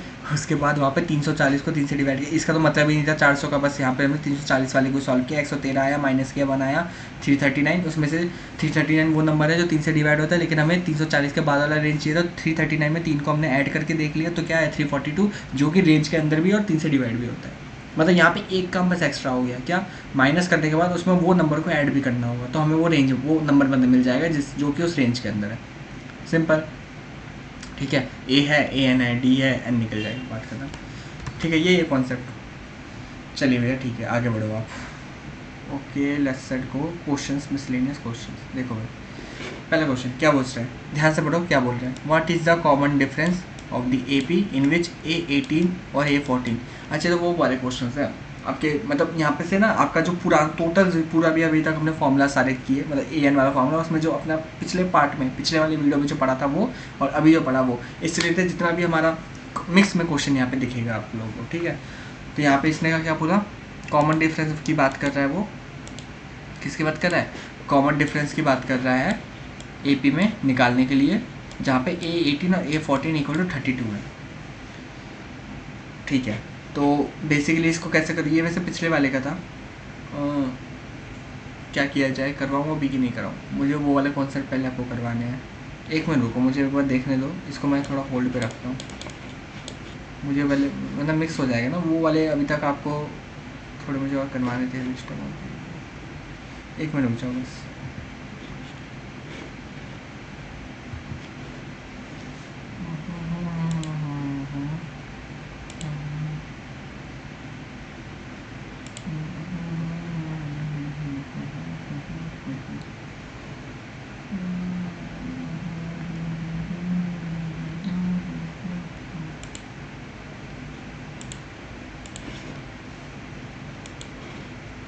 ओके ये देखो, मैंने जैसे आपको बोला था, मैं आपका NCERT में भी मैंने निकाल लिया, छाट लिया आपके ये वाले कौन से क्वेश्चन हैं। आपको अगर एक में भी 1% भी लगे कि भैया कुछ और भी होना चाहिए था तो बताना, ठीक है। ये देखो जैसे आपका एग्जांपल नंबर 7 है, ऑब्वियसली होता है एग्जांपल्स के बाद एक्सरसाइज आती है ना, तो मैं एग्जांपल्स पे ही हूँ। इससे पहले अभी तक हमने कहाँ तक किया था, वर्ड प्रॉब्लम्स, अभी बहुत टाइप के वर्ड प्रॉब्लम्स आई नो, मैं अभी समझाऊँगा, वर्ड प्रॉब्लम्स पे आएंगे इसके बाद, ठीक है। मैं आपको दिखाता हूँ बच्चों, ये देखो यहाँ पे मैंने आपको ये सब करवा दिया था होमवर्क में, इसमें मैंने वर्ड प्रॉब्लम छुड़वाया था आपसे। उसके बाद वर्ड प्रॉब्लम्स भी बहुत वैरायटी के वो भी करेंगे, इसमें मैं मल्टीपल डिवीजन वाले आपको क्वेश्चन दिखा रहा हूँ, सीधा मल्टीपल डिवीजन वाले, यहाँ पे कहीं पे भी क्वेश्चन नहीं है, सीधा आपको एग्जाम्पल 7 में दिखेगा, पढ़ के देखो। क्या ऐसे हमने क्वेश्चन किया, how many 2 digit number are divisible by 3, 2 digit का नंबर होता है, पहला नंबर 10, आखिरी नंबर 99, ठीक है। तो पहला नंबर क्या होगा आपका 12 और आखिरी 99 होगा, और डी तो हमें पता ही है 3 है, सॉल्व कर दिया, एन निकाल दिया, मोस्टली एन ही निकालने को बोलेगा और कुछ नहीं बोलेगा, ठीक है, ठीक है। अच्छा और दिखाता हूँ, ये भी नहीं है। फाइनली 11 टर्म बोला है तो ये नहीं है, ठीक है ठीक है। और ये दिखाता हूँ, रुक जाओ रुक जाओ रुक जाओ रुक जाओ, ये देखो how many 3 digit number divisible by 7। ऐसे अभी क्वेश्चन किया था लेकिन 2 डिजिट का हमने किया था यार, 3 डिजिट का। मतलब पहला नंबर कहाँ से शुरू होगा, 3 डिजिट का नंबर है तो कहाँ से शुरू होगा अपना, 100 से शुरू होगा, और कहाँ पे ख़त्म होगा अपना 999। सेम कॉन्सेप्ट है, 3 डिजिट लिख के बिल्कुल भी नहीं डरना है। क्यों, क्योंकि अभी हमने 3 डिजिट का एक नंबर था जिसको हमने डिवाइड करके एक्चुअल में बाकायदा देखा है, जिसमें रेंज दिया हुआ था क्वेश्चन में हमें, है ना। जिसमें यहाँ को फिर भी मैं बता दे रहे हैं, यहाँ को अगर हम करेंगे 100 को 7 से डिवाइड, और यहाँ पे भी हम करेंगे 999 को 7 से डिवाइड। इसको अगर डिवाइड करेंगे तो कितना आएगा, 7 1 जा 7 30, 7 4 जा 28, 2 बचेगा। यहाँ पे कितना रिमाइंडर बच जाएगा, 2 बच जाएगा। तो 100 में से 2 को हटाएंगे कितना आता है भैया 98। लेकिन 98 तो हमारा 2 डिजिट का हमें तो 3 डिजिट का चाहिए, कुछ नहीं इसमें प्लस कर दो क्या, 7 + 7 कर दोगे तो कितना आएगा 8 7 15 का 5 हासिल 1 9 1 10। भैया मतलब पहला नंबर जो ए होगा ना वो आपका यहाँ पे 105 होने वाला है ना। पहला नंबर क्या होगा 105, और दूसरे के लिए क्या, वही सेम 999 को 7 से डिवाइड करो, अपने आप ऑटोमेटिक आंसर मिलेगा, माइनस करके देखना आंसर मिलेगा, ए मिल जाएगा, ए एन मिल जाएगा, डी पता है 7 और एन निकल जाएगा। ठीक है, ये देखो ये भी वही है, हाउ मेनी नंबर एन निकालने को बोला 4, लाई बिटवीन 10 से 250, कुछ अलग नहीं दिखेगा। ठीक है, सारे वैरायटी डन है भैया। तो ये आप ये भी जितने भी देख रहे हो प्रैक्टिस के लिए, ये सब आप होमवर्क भी करिएगा। ठीक है, ऊपर एक क्वेश्चन था वो, और ये 2 क्वेश्चन, टोटल 3 क्वेश्चन हो गए। और दिखाता हूँ रुक जाओ, इसमें और है क्या, इसमें नहीं होगा शायद, और बाकी तो सम शुरू हो गया, हाँ एसेंस शुरू हो गया। मैं अपने उस चार्ट में से आपको एक क्वेश्चन देता हूँ, उसको कीजिएगा। Chart chart chart chart chart chart chart, ये देखो आप, जब मेरे ये PDF वाला चार्ट है ना, इसमें एक क्वेश्चन है लास्ट में, मैंने यहाँ पे बहुत सारे क्वेश्चन दिए एक्स्ट्रा क्वेश्चन प्रैक्टिस। इसमें एक क्वेश्चन ये वाला, इस क्वेश्चन को लिख लो कहीं अपने में। मैं भी पता नहीं मैं PDF दे पाऊँगा नहीं दे पाऊँगा, दूंगा भी कि नहीं मुझे नहीं पता, इसलिए मैं कह रहा हूँ ये लिख लो एक बार। ठीक है, लिख लो या फिर फ़ोटो खींच लो इस चीज़ की। 1 मिनट, कहाँ गया, ये था ना, दिख रहा है ना आप लोग को, कहाँ पे ये, यहाँ है ना, ये देखो, मेरे को वहाँ लेके जाने दो अपने आप। ठीक है, खींच लिया, चलो भैया। अच्छा, इसमें सॉल्यूशन में देख लो, सॉल्यूशन कौन सा क्वेश्चन था भैया, ये क्वेश्चन नंबर 2 था ना। फ़ोटो खींच लो, पहले देखना मत, पहले खुद से सॉल्व करना, खुद से सॉल्व करने के बाद फिर इसका सॉल्यूशन आप लोग देखना। ठीक है, क्वेश्चन नंबर 2 का ये रहा, 2 क्वेश्चन नंबर 2, इसका एक बार ले लो, फ़ोटो ले लो। ठीक है, ओके। नाउ देखता हूँ PDF हो सके तो मैं दिला दूंगा, वरना ये भी देखो वैसा ही है। कैलकुलेट करना हाउ मैनी मल्टीपल 7 का है देर इन 100 से 300, वही चीज़ है भैया, अभी यही तो किया था ना हमने यहाँ पे, 100 से 300 ही तो था। 1 मिनट को मैं देख लेता हूँ, 3 डिजिट नंबर सिर्फ बोले थे इसमें। ठीक है, यहाँ पे मैंने अपने हिसाब को रेंज भी दे दिया है, 100 से 300 के अंदर निकालना। ठीक है, तो मल्टीपल डिवीज़न वाले जो क्वेश्चन है, इतने क्वेश्चन मोर देन इनफ है, बहुत ईजिली हो जाएंगे। मतलब समझ आ गया होगा कॉन्सेप्ट, और क्वेश्चंस इतने कर लोगे, नंबर ऑफ क्वेश्चन 2 मैंने करा दिए, 3 4 मैंने दे दिए होमवर्क में, 6 क्वेश्चन ऐसे हो गए। बाकी धीरे धीरे अगर आप और भी एग्जाम्पल अगर हम देखेंगे, थोड़े बहुत दूर से निकल जाएंगे, मोर देन इनफ है, इसमें और ज़्यादा करने की ज़रूरत नहीं है हमें। मेन आते हैं वर्ड प्रॉब्लम्स वाले क्वेश्चन, जो और अब हम करने वाले हैं, मतलब उसमें आता है मिसलेनियस, मतलब भर देंगे वो लोग क्वेश्चंस में, इतने लैंग्वेज में खेलेंगे ना वो लोग, वहाँ पे लैंग्वेज इन द सेंस वहाँ पे बदल ही देंगे, क्वेश्चन का स्टोरी कहानी बदल देंगे, वहाँ आपको पकड़ना पड़ेगा, हर क्वेश्चन नया क्वेश्चन लगेगा वहाँ पे। अब हम चलते सीधा उस पर, 50 मिनट राउंड हो चुके हैं, हमने एक कॉन्सेप्ट अपना कर लिया है, और अब हम लोग ये जो AN का हमारा जो ये है, AN जो हमने शुरू किया फॉर्मूला, इसका आखिरी पड़ाव पे है। हमने पहले बेसिक फॉर्मूला को समझा, ठीक है, उस फॉर्मूले से रिलेटेड हमने एक टाइप के कॉन्सेप्ट भी समझ लिया, मल्टीपल डिवीजन के वाले अगर क्वेश्चन है उसको कैसे करेंगे, AN के जो फॉर्मूला है उससे क्या क्वेश्चन बनेंगे वो भी देख लिए। अब ये दोनों को हटा के अब आखिरी कॉन्सेप्ट आता है, मतलब इसमें कुछ भी आ जाएगा, इसलिए ये मिसलेनियस है, मतलब इसमें वर्ड प्रॉब्लम्स के नाम पे वो लोग कुछ भी दे देंगे आपको। तो हम जितने नंबर ऑफ क्वेश्चन यहाँ पे देख सकते हैं अलग अलग टाइप, ये नहीं कि same question, number of variety जितने क्वेश्चन मैं आपको दिखा सकूँ और करवा सकूँ वो यहाँ पे हम लोग करेंगे, जिससे कि आपको एक बेसिक आइडिया मिल जाएगा कि हाँ ओके इस टाइप के क्वेश्चंस आते हैं, इस टाइप के क्वेश्चंस बनते हैं, और हम कैसे इसका टैकल करेंगे। ठीक है, एक एक क्वेश्चन को बड़े विस्तार में तरीके से करेंगे, टाइम लगेगा कोई दिक्कत नहीं, पर हम जब करके देखेंगे हमें बहुत ज़्यादा सेटिस्फेक्शन मिल रहा होगा। ठीक है भैया, okay, without wasting any further time let's go with the अपना नेक्स्ट टॉपिक, मिसलेनियस वाला पार्ट। ठीक है भैया, तो इसमें पहले मैं अपने एग्जाम्पल्स इससे आना चाहूँगा, PPT इसमें मैं आपको करवाऊँगा मिसलेनियस क्वेश्चंस, ठीक है। देखो भाई, हाँ भाई, तो सबसे पहले क्या आया था ये, हाँ, अब करते जाओ। अब एक्चुअल में क्वेश्चन हम कर रहे हैं, मतलब हर क्वेश्चन एक अलग अलग कॉन्सेप्ट बन के आएगा आपके लिए, ठीक है। कॉन्सेप्चुअली ओवर है, एपी का एन वाला फॉर्मूला है, ये कॉन्सेप्चुअली ओवर है। इसमें अब कितना वो एक्सटेंड तक आपसे पूछ सकते हैं, उसमें हम लोग बहुत सारी गहन चर्चा करेंगे अलग अलग क्वेश्चन को देख के। तो हम देखते हैं कितने क्वेश्चन होते हैं। ये पहले क्वेश्चन, ठीक है। अपना कॉन्सेप्ट रजिस्टर जो बना रहे हो उसको आप लोग क्या लिखोगे उसमें, आप जो अपना कॉन्सेप्ट रजिस्टर बना रहे हो उसमें आप लोग, अरे यार क्या हो रहा है, ओके, हाँ भाई, जो कॉन्सेप्ट रजिस्टर आप लोग का बन रहा है उसमें आप लोगों ने ANAP वाले फॉर्मूला लिखे होंगे, उसके टर्म्स लिखे होंगे, ठीक है। पोस्टमार्टम जो मैंने बोला था पार्ट नंबर 1 में, वो लिखा होगा आप लोगों ने। आफ्टर डैट आज में आप लोग उसमें लिखिएगा क्या, आप लोग उसमें लिखिएगा एक टॉपिक डालिएगा मल्टीपल और डिवीजन क्वेश्चंस, ठीक है, जिसमें आप लोग एरो डाल के लिखिएगा 2 डिजिट नंबर, 3 डिजिट नंबर, मतलब एक एरो में 2 डिजिट नंबर्स, एक एरो में 3 डिजिट नंबर्स, और एक में रेंज गिवन बाय देम, ठीक है, range given by them. 3 type के क्वेश्चंस बन सकते हैं इसमें, 3 टाइप के क्वेश्चन बन सकते हैं। पहला क्या, 2 डिजिट, 3 डिजिट और रेंज गिवन बाय देम, ठीक है। उसके आगे में या उसके नीचे जो भी आपको जगह मिले उसमें लिख लो क्वेश्चन नंबर क्या क्या किए मैंने हम लोगों ने।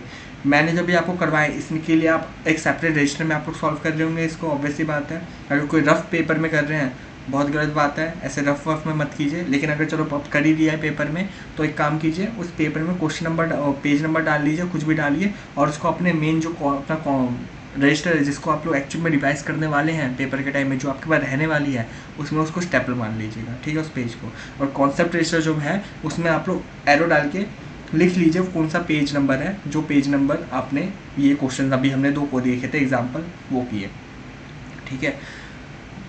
और कॉन्सेप्ट्स तो आप आई होप आप लोगों ने इसको लिखे होंगे, ठीक है। नहीं लिखे क्या, पीछे जाके फ़ोटो खींच के लिख लेना, ठीक है, छोड़ना मत ऐसे ही, प्लीज़ कॉन्सेप्ट लिख लेना, ऐसे मत छोड़ना। साथ में कॉन्सेप्ट के साथ एग्जाम्पल भी लिख लेना, वो 2 तरीके से ये लिख लेना। कॉन्सेप्ट रजिस्टर में लिख लेना कि मैंने ये पेज नंबर पे इसका कॉन्सेप्ट लिखा, मतलब आपको पूरा रेफरेंस मिलना चाहिए कॉन्सेप्ट रजिस्टर में, ये नहीं कि हाई टाई हो रहा है, कॉन्सेप्ट रजिस्टर में मिलना चाहिए। अच्छा भाई कॉन्सेप्ट तो मैं वहाँ से कर दूंगा, ठीक है, वहाँ पे कॉन्सेप्ट के लिए अगर आपको लिखना है कि ये 2 एग्जाम्पल्स है वो डन है, कॉन्सेप्ट वहाँ से हो जाएगा, चलो उसको हटाओ। उस वहाँ से स्पेसिफिक आपको प्रैक्टिस कौन से क्वेश्चन की करनी है आप वहाँ पे एरो डाल के लिख लोगे। अब आप अभी मत लिखना क्वेश्चन नंबर, कब लिखोगे, ये 4-5 क्वेश्चन करने के बाद आप सिलेक्ट करना कौन से 2-3 क्वेश्चन है जो कि मुझे इसमें लिखने हैं, सारे मत लिख देना, ठीक है। या फिर एक काम करो, सारी लिख दो, कोई नहीं, एटलीस्ट एक्सटेंसिव होना चाहिए कॉन्सेप्ट, मतलब उसमें ऐसा नहीं होना चाहिए कुछ छूट गया, उसमें सारे क्वेश्चन लिख दो जितने भी आज आप करने वाले उस टाइप के सारे क्वेश्चन लिख देना। धीरे धीरे करके उसमें से कांटा लगता रहेगा अपने आप ही, जब रिवीजन होता रहेगा ना 1-2 बार में कांटा लगता रहेगा। एक बार रिवीजन में तो सारे करोगे, फिर एक और बार रिवीजन करोगे तो उसमें से कुछ छोड़ दोगे, तो कांटा मारते रहना, ठीक है। तो अभी सारे क्वेश्चन लिख लेना उसमें, एक्सटेंसिव बहुत कॉन्सेप्ट इससे बना, बिलीव मी जब ये बनेगा, आपने अगर पिछले वीडियो चैप्टर्स के बनाए हैं आपको पता है बहुत तरीके से आपके वीडियो कॉन्सेप्ट रजिस्टर बनेंगे, और रिवीजन में बहुत हेल्प मिलेगा। अभी फील नहीं होगा पर रिवीजन में आपको बहुत हेल्प मिलेगा उससे। कॉन्सेप्ट रजिस्टर एक तरफ खुला रहेगा, एक तरफ में आपका मेन जो भी आपकी कॉपी वॉपी खुली रहेगी। कॉन्सेप्ट रजिस्टर में आप देखोगे ये क्वेश्चन में ये क्वेश्चन है, ये क्वेश्चन आप ज़्यादा जाकर कर लोगे, आपने रेफरेंस दिए होंगे कहाँ पे है, उनमें से आपको मतलब बहुत सिंक्रोनाइज मैनर में चीज़ें होंगी आपके पास। ये नहीं है कि आपको पता ही नहीं, अच्छा भाई ये क्वेश्चन तो छूट ही गया, ये क्वेश्चन कहाँ पे था, ये क्वेश्चन तो रह गया। आपका एग्जाम्पल और आर डी जो भी आप कर रहे हो फलाना ढिमकाना से लेके NCERT तक का, से लेके मेरे PPT तक का, यहाँ तक क्या कोई यूट्यूब पे कोई एक्स्ट्रा क्वेश्चन भी दिखा दे, स्कूल में भी कुछ भी कोई करवा दे, वो सब उसमें लिख देना। अगर अलग है आपको उसमें दिख रहा है कि यार ये उन क्वेश्चन जैसा नहीं है जो कि हमने किया, सिमिलर नहीं है, अलग है, तो और वो उस कॉन्सेप्ट का ही है लेकिन अलग क्वेश्चन है, लिख देना। बात समझे, रेफरेंस देके बहुत बढ़िया बनेगा कॉन्सेप्ट रजिस्टर, बिलीव मी, ठीक है भैया। और बातें मत करो, सीधा आता हूँ मिसलेनियस क्वेश्चंस पे, ठीक है भाई। सुन भाई, मिसलेनियस क्वेश्चन पे सबसे पहले इसने बोला what is the common difference, फटाफट करते, ज़्यादा टाइम नहीं लगाते हैं, वैसे ही बहुत ज़्यादा टाइम हो चुका है। कॉमन डिफरेंस AP का A18 से A14 32, मतलब मेन पार्ट ये है, A18 से लेके A14 कितना दिया है उसने हमें 32 दिया है ना। तो A18 का मतलब क्या होता है हमें पता है भैया, A प्लस में 17D। अब मैं इसको थोड़ा क्विक में करवाऊंगा क्योंकि आपको कॉन्सेप्ट पता है, ठीक है। A प्लस में 17D A18 का मतलब, और A14 का मतलब क्या होता है भैया, A प्लस में 13D, ठीक है भैया।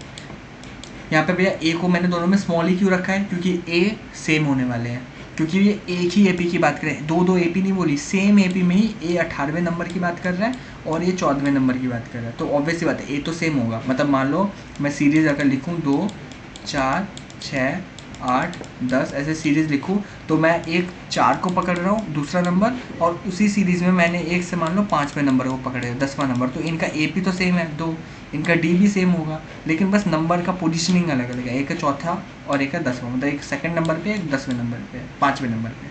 ठीक है, तो ये बात है और कुछ नहीं। ठीक है, तो वैसे ही हमने ए तो हमारा सेम होने वाला है यहाँ पे, और डी भी हमारा सेम होने वाला है, तो ए और डी अगर मिल गया तो हम लोग इसको अभी सॉल्व करेंगे, और इक्वल टू में क्या लिखेंगे, अरे यार क्या हो गया, भग, दिस इज नॉट फेयर यार। चलो कोई नहीं, ए प्लस में 17 डी माइनस ए माइनस, मैंने ब्रैकेट खोल दिया सीधा, माइनस 13 डी इक्वल टू में क्या है 32। ये क्या है, ये गिवन है, ये क्या है, ये गिवन है हमें, या फिर आप लिख सकते हो अकॉर्डिंग टू दी क्वेश्चन, कुछ भी लिखो दोनों में से, गिवन या अकॉर्डिंग टू दी क्वेश्चन। ये है, ए से ए कट जाएगा, काटा लग जाएगा, 17 में से 13 जाएगा तो कितना आएगा भैया, आएगा 4D। भाई ये कैसे लिख दिया, अरे भाई एक बात बता, तू अगर 3x में से 2x माइनस करता है ना तो क्या x लिखता है ना, सेम उसी तरह 17 में से मैंने 13D को माइनस कर दिया, कितना आ गया भैया, 17D में से 13D आ गया, हमारा 4D बच गया। डन है भैया, डन है। ठीक है, इक्वल टू में क्या चल रहा है, इक्वल टू में 32, तो 4 से 32 जाएगा कितनी बार में, 8 बार में, तो डी की वैल्यू कितनी आ गई 8। अब अगर डी मुझे मिल गया 8 और तो ए भी मिल जाएगा, कैसे, तो यहाँ पे सीधा पुट कर देना भैया, कहाँ पुट कर दूँ, अरे भाई रुक जा, यहाँ पे अच्छा डी तो पूछा था, ठीक है डी पूछा था कितना 8, आंसर देख रहे हैं, ये देखो, ठीक है, डी आ गया अपना 8, फॉर्मूला लगाया, सॉल्व किया, एक्सटेंड किया और ये आ गया, डन है। ये एक टाइप का हो गया क्वेश्चन, आगे चलते हैं। हाँ भाई, यहाँ पे देखो इस क्वेश्चन को, विच टर्म ऑफ एन एपी 0, सीधा उसने बोल दिया कौन सा टर्म एपी का 0 बन जाएगा, क्योंकि एपी देखो ध्यान से वो डिक्रीजिंग हो गया है ना, 92 88 84 फिर 80, 4 4 4 4 कम हो रहा है, मतलब डी तो साफ साफ दिख रहा है में 4 है, डन है, डी तो डन है भाई। यहाँ पे ये 0 पूछा है, इन क्वेश्चंस पे कैसे करते हैं इन क्वेश्चंस को, यहाँ पे इन क्वेश्चंस में जो निकालने को बोला, क्या निकालने को बोला भैया, 0 कहाँ पे आने वाला है वो बोला, तो 0 एक उसने टर्म बोल दिया ना कि इस एपी में 0 आने वाला है, ये तो पक्की बात है, ये तो पक्की बात है, कि वो क्वेश्चन नहीं बोला इनमें से कौन सा टर्म है जो कि एपी में 0 आएगा, एपी के टर्म्स में कहाँ 0 आने वाला, मतलब 80 के बाद 76 आएगा, फिर 72 आएगा, ऐसे करके कहीं ना कहीं तो 0 तो आएगा ना, तो वो 0 कौन से टर्म पे आएगा, कौन से नंबर पे आएगा, जैसे ये 92 है आपका, ये पहले नंबर पे, ये आपका दूसरे नंबर पे, ये आपका तीसरे नंबर पे है ना, वैसे 0 पे किसी नंबर पे आएगा ना, वो नंबर कौन सा है वो पूछ रहा है वो। ठीक है, तो ऐसे इस टाइप के क्वेश्चन जब है, ध्यान से देखो, इस टाइप के मैं बोल रहा हूँ बहुत ध्यान से, इस टाइप के जब क्वेश्चन आएंगे ना कि ये बताओ कि 56 इस एपी में कहाँ आएगा, या 99 इस एपी में कहाँ आएगा, ऐसे पूछ ले वो, पोजिशनिंग पूछ ले आपसे, पोजिशनिंग पूछ ले, ध्यान से क्या बोल रहा हूँ मैं, अगर आपसे वो पोजिशनिंग पूछ ले तो वो जो टर्म है उसको आप ए एन मान लो, वो जो टर्म है उसको आप क्या मान लो ए एन, मतलब यहाँ पे मैं ए एन बोलूँगा, 0 है नहीं, इसके आगे मे भी ये लोग और आगे एक्सटेंड में चले जाए, मतलब 0 के बाद -4 आने वाला है ना, 4 और माइनस करूँगा तो फिर -8 आएगा, फिर -12 आएगा, लेकिन मैं भूल जा रहा हूँ कि मैं सोच रहा हूँ इसके नहीं पीछे और वो जा ही नहीं रहे, मैं सिर्फ यहीं पे रुक जा रहा हूँ और यहाँ पे 0 को पकड़ रहा हूँ और उसको मैं ए एन मान दे रहा हूँ। ठीक है, ए एन का मतलब अपना लास्ट टर्म होता है, तो ए एन को मैंने 0 मान लिया, डन है। ठीक है भैया, अब ए एन को मैं स्प्लिट करूँगा, कैसे, ए एन को खोलेंगे तो a + n - 1 इंटू में डी इक्वल टू 0। ठीक है, ए अपने को पता है, हाँ भैया 92 है, प्लस में एन पता नहीं वही निकालना है, और डी कितना है हमारा 4 है। ठीक है भैया, 4 प्लस का या माइनस का खुद बताओ, आगे वाले में से पीछे वाले को, मतलब पहले क्या 88 है 92, 88 भैया, पहले अपना 88 आएगा, उसमें से 92 जाएगा, तो ऑब्वियस सी बात है माइनस का आने वाला है। ओके ओके, इक्वल टू में 0, डन है। अब देखो प्लस का 92 है, उसको उधर भेज दो, तो क्या 0 - 92, तो माइनस का 92 हो जाएगा, x - 1 इक्वल टू माइनस का 92 अपॉन, ये मल्टीप्लाई में उधर जाके डिवाइड में, अपॉन में माइनस का 4, माइनस से माइनस कटेगा, 4 से ये कटेगा कितनी बार में, देखो x - 1 इक्वल टू कितनी बार में, 4 2 = 8 और 4 3 = 12, माइनस का 1 हो जाएगा, प्लस का 1 होगा, तो x की वैल्यू कितनी आएगी भैया 24 आने वाली है। क्या आएगी 24, option number A, option number A, let's see the answer, ये देखो, मतलब वो 24th नंबर होगा जहाँ पे ये 0 आ रहा होगा। अगर यकीन ना हो आप करके देख लेना, मतलब ए 24 आप निकाल के देखना, ए प्लस में 23 डी, ऐसे में यहाँ पे आप ए की जगह पे 92 रखना और डी की जगह पे -4 रख के देखना, पक्की बात है आंसर 0 ही आ रहा होगा, करके देख लेना। ठीक है, हम आगे प्रस्थान करते हैं। ठीक है बाबू, अगला क्या क्वेश्चन है? अगला क्वेश्चन है विच term of the AP 3 10 17 will be 84 more then 13 term. ठीक है, अलग ही बहुत बहुत बढ़िया क्वेश्चन है, स्टार लगा लेना इस क्वेश्चन में। मतलब ये क्वेश्चन तो करके जाना भाई, जब भी करो हार्ड बना देना इस क्वेश्चन पे। ये क्वेश्चन आप लोगों को करके जाना है जब भी जाओगे, ठीक है? क्योंकि पहली बार में बच्चा फंसेगा, पक्की बात है फंसेगा, समझ ही नहीं आएगा उसे करना क्या। पहले दो जो अभी किए वो तो फिर भी संभाल लेगा, वो ये वाले मेरे को नहीं संभाल पाएगा। ध्यान से देखो वो क्या बोल रहा है, वो क्या बोला है, कौन सा टर्म AP का 3, कौन सा टर्म AP का 3 10 और 17 3 10 और 17 will be 84 more than is 30 term. कुछ समझ नहीं आया, हिंदी में ही पढ़ के देखते, क्या पता आप लोगों को समझ आ जाए। AP का 3 10 और 17 का कौन सा पद, कौन सा पद मतलब AN, कौन सा टर्म मतलब AN, ठीक है, उसके 13वें पद से 84 अधिक होगा, मतलब इज मोर देन 13 टर्म 84। कुछ समझ नहीं आया भैया, कुछ भी समझ नहीं आया।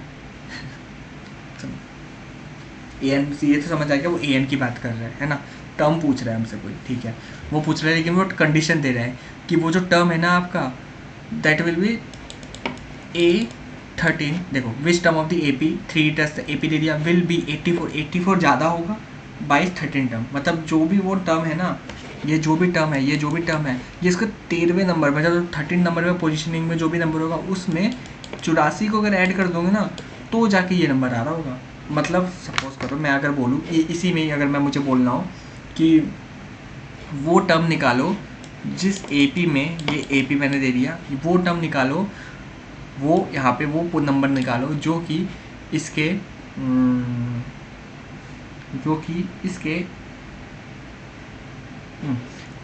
तीसरे पद से, इसका थर्ड टर्म से, इसका थर्ड टर्म जो है उससे कितना, उससे 10 ज़्यादा होगा। ऐसे अगर मैं बोल दूँ तो ऑटोमेटिक आपके माइंड में आएगा थर्ड में है क्या 6, इसमें 10 ऐड करेंगे तो कितना आ जाएगा 16, मतलब और 16 कौन से टर्म पे आता है, 16 हमारा आएगा 2 फिर 4 फिर 6 फिर क्या आता है 8 फिर क्या आता है 10 पाँचवा फिर 12 फिर 14 फिर 16, है ना? तो मतलब 5 6 7 8, मतलब भैया ये A8 की बात कर रहा है। 8वां टर्म है ऐसा जो 16 है, जो कि थर्ड टर्म से 10 ज़्यादा है। क्लियर हुआ एग्जाम्पल से क्या समझा रहा था, है ना? तो बस यहाँ पे वही चीज़ करनी है हम लोगों को यहाँ पे वही करना है। कैसे करेंगे क्वेश्चन को, देखो भाई, यहाँ पे सबसे पहले हम लोग लिखेंगे अकॉर्डिंग टू दी क्वेश्चन, हम लोग यहाँ पे लिखेंगे A13 प्लस में 84 इक्वल टू क्या AN, ऐसा हमारा क्वेश्चन बोल रहा है, ठीक है। A13 को स्प्लिट करेंगे तो A प्लस में 12D प्लस में 84, और AN को करेंगे तो भैया ये तो पता ही है A प्लस में N-1 इंटू में D, ठीक है भाई। A से A कट जाएगा, डन है भैया। उसके बाद A से A कट जाएगा और D की जगह वैल्यू लगा दो, 10 में से 3 जाएगा तो भैया 7 आएगा, 10 में से 3 बोल रहा हूँ, ठीक है, तो 7 आएगा। तो यहाँ पे 12 इंटू में 7 प्लस में 84 इक्वल टू N-1, और D की जगह पे कितना आएगा भैया 7, 12 7 जा यार मैं नंबर्स भूल गया हूँ क्या, 7 2 14 4 7 7, हद हो गई यार, टेबल ही याद नहीं आ रहे हैं, क्या हो रहा है। 84 प्लस में 84 इक्वल टू, यहाँ पे सॉल्व करो, सॉल्व ऐसे ना भी करें तो चलेगा, इसको ऐसे ही लिख देते हैं, चलो कोई नहीं। N-1 और 7, 84 कितना होता है भैया 8 और 16 168, ठीक है। 7 को नीचे डिवाइड पे ले जाओ इक्वल टू N-1, 7 से इसको काटेंगे कितनी बार में कटेगा, 7 2 14, 2 28, 7 4 28, है ना, 24 आ रहा है। तो N की वैल्यू कहीं ना कहीं 25 आ रही होगी, एक उधर जाके प्लस हो जाएगा 24 में, तो N की वैल्यू 25 आएगी, ठीक है। देखिएगा आंसर,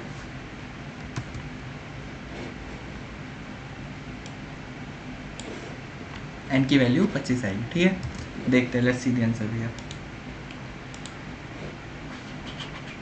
देखो N की वैल्यू कितनी आ गई, 25 आ गई, डन है क्या, ठीक है।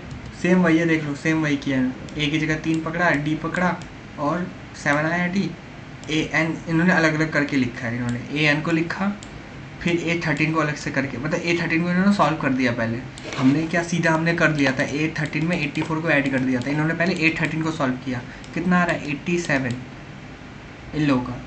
A13 हमारा तो भैया 84 क्यों आ रहा था, अरे क्योंकि हमने D को वहाँ पे A को 8 से काट दिया था ना। अगर A को 8 से नहीं काटते तो 84 में 3 ऐड होकर 87 हो ही जाता। इन्होंने A13 निकाल लिया, फिर उसमें इसको ऐड किया, ठीक है। अच्छा, इन लोगों ने क्या किया, देखो मैं बताता हूँ। इन लोगों ने इसको वही चीज़ है, बस इन्होंने उसको अलग तरीके से लिखा है और कुछ नहीं।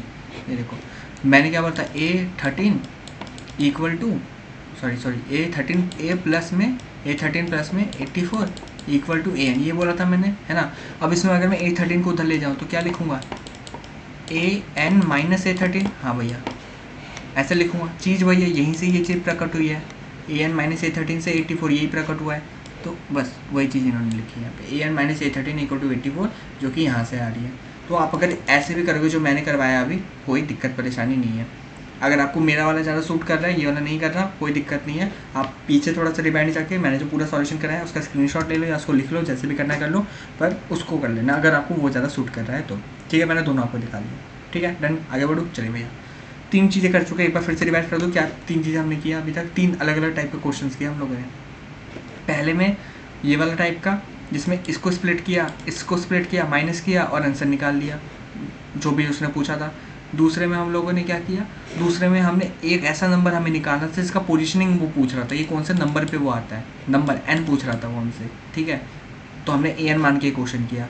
तीसरा ये क्वेश्चन क्या था, ये क्वेश्चन में वो खुद से वो कंडीशन बना के दे रहा है, ऐसा कोई इक्वेशन बनवा के दे रहा है हमसे, ठीक है। 3 अलग अलग टाइप के क्वेश्चन के जिसका कोई आपस में लिंकेज है ही नहीं, कोई लिंकेज नहीं है, ठीक है। चलिए आगे बढ़ते हैं। चौथा भैया बड़ा लंबा क्वेश्चन है तो भैया बड़ा बड़ा सा लग रहा है, पढ़ो तो सही क्या बोल रहा है। देखो क्वेश्चन बोल रहा है आप लोगों को, द 4th टर्म AP का इक्वल है 3 टाइम्स फर्स्ट टर्म और 7 term exceed twice third term by 1, find first term common difference. वाह भैया भैया क्या बात है भैया, क्या पढ़ा है आपने, हम भी पढ़े देते भैया। मैंने जो हाईलाइट किया ना, मैं इसी को अब यहाँ पे नंबर्स में लिखने वाला हूँ और आपका इक्वेशन बन जाएगा क्या। हाँ भैया, जो भी मैंने हाईलाइट किया ना मैं उसी को यहाँ पे लिखने वाला हूँ और नंबर्स बन जाएंगे, इक्वेशन बन जाएगा। मैंने क्या लिखा, 4th टर्म, मैं लिखूँगा यहाँ पे A4, ठीक है। फिर मैंने लिखा AP का इक्वल है 3rd टर्म के,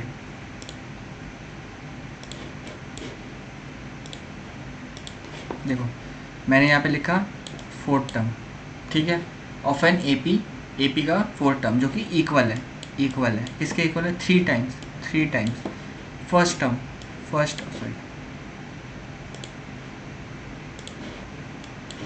ये इरेजिंग ना हो जाए, मुझे बड़ा डर लगता है, खावा पे पूरा लिखना पड़ता है।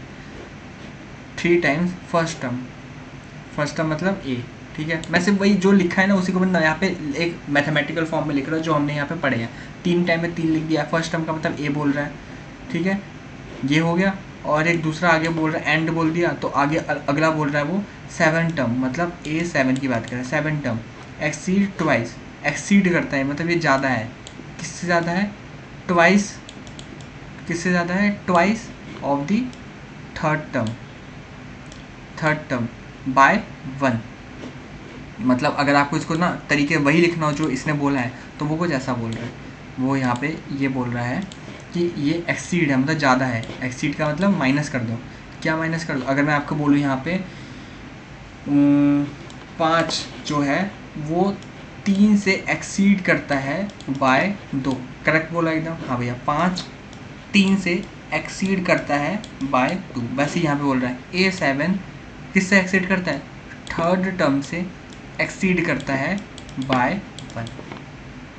बात समझ आई, हेलो बात समझ आई क्या हुआ, यहाँ पे जैसे मैंने बोला था 5 3 को एक्सीड करता है बाय 2, और यहाँ पे क्या था वही चीज़, 7 टर्म 3 से एक्सीड करता है, देखो यहाँ पे 7 टर्म एक्सीड मतलब minus twice of, twice of third term बोल रहे हैं, सॉरी ट्वाइस का मतलब यहाँ पे 2 भी आएगा, ट्वाइस ऑफ थर्ड टर्म, ठीक है, twice of third term by 1 मतलब इक्वल टू 1।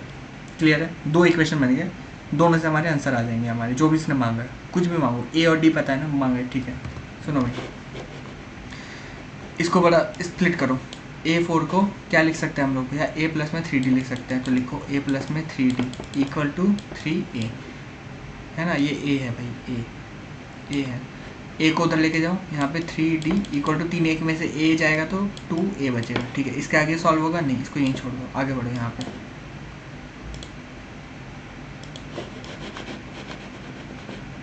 ठीक है, आगे मैं अगर इसको सॉल्व करूँ इस वाले पार्ट को, तो ये क्या होगा, A प्लस में 6D माइनस में 2, और इसको अगर खोलूँगा तो A प्लस में 2D इक्वल टू 1। डन है?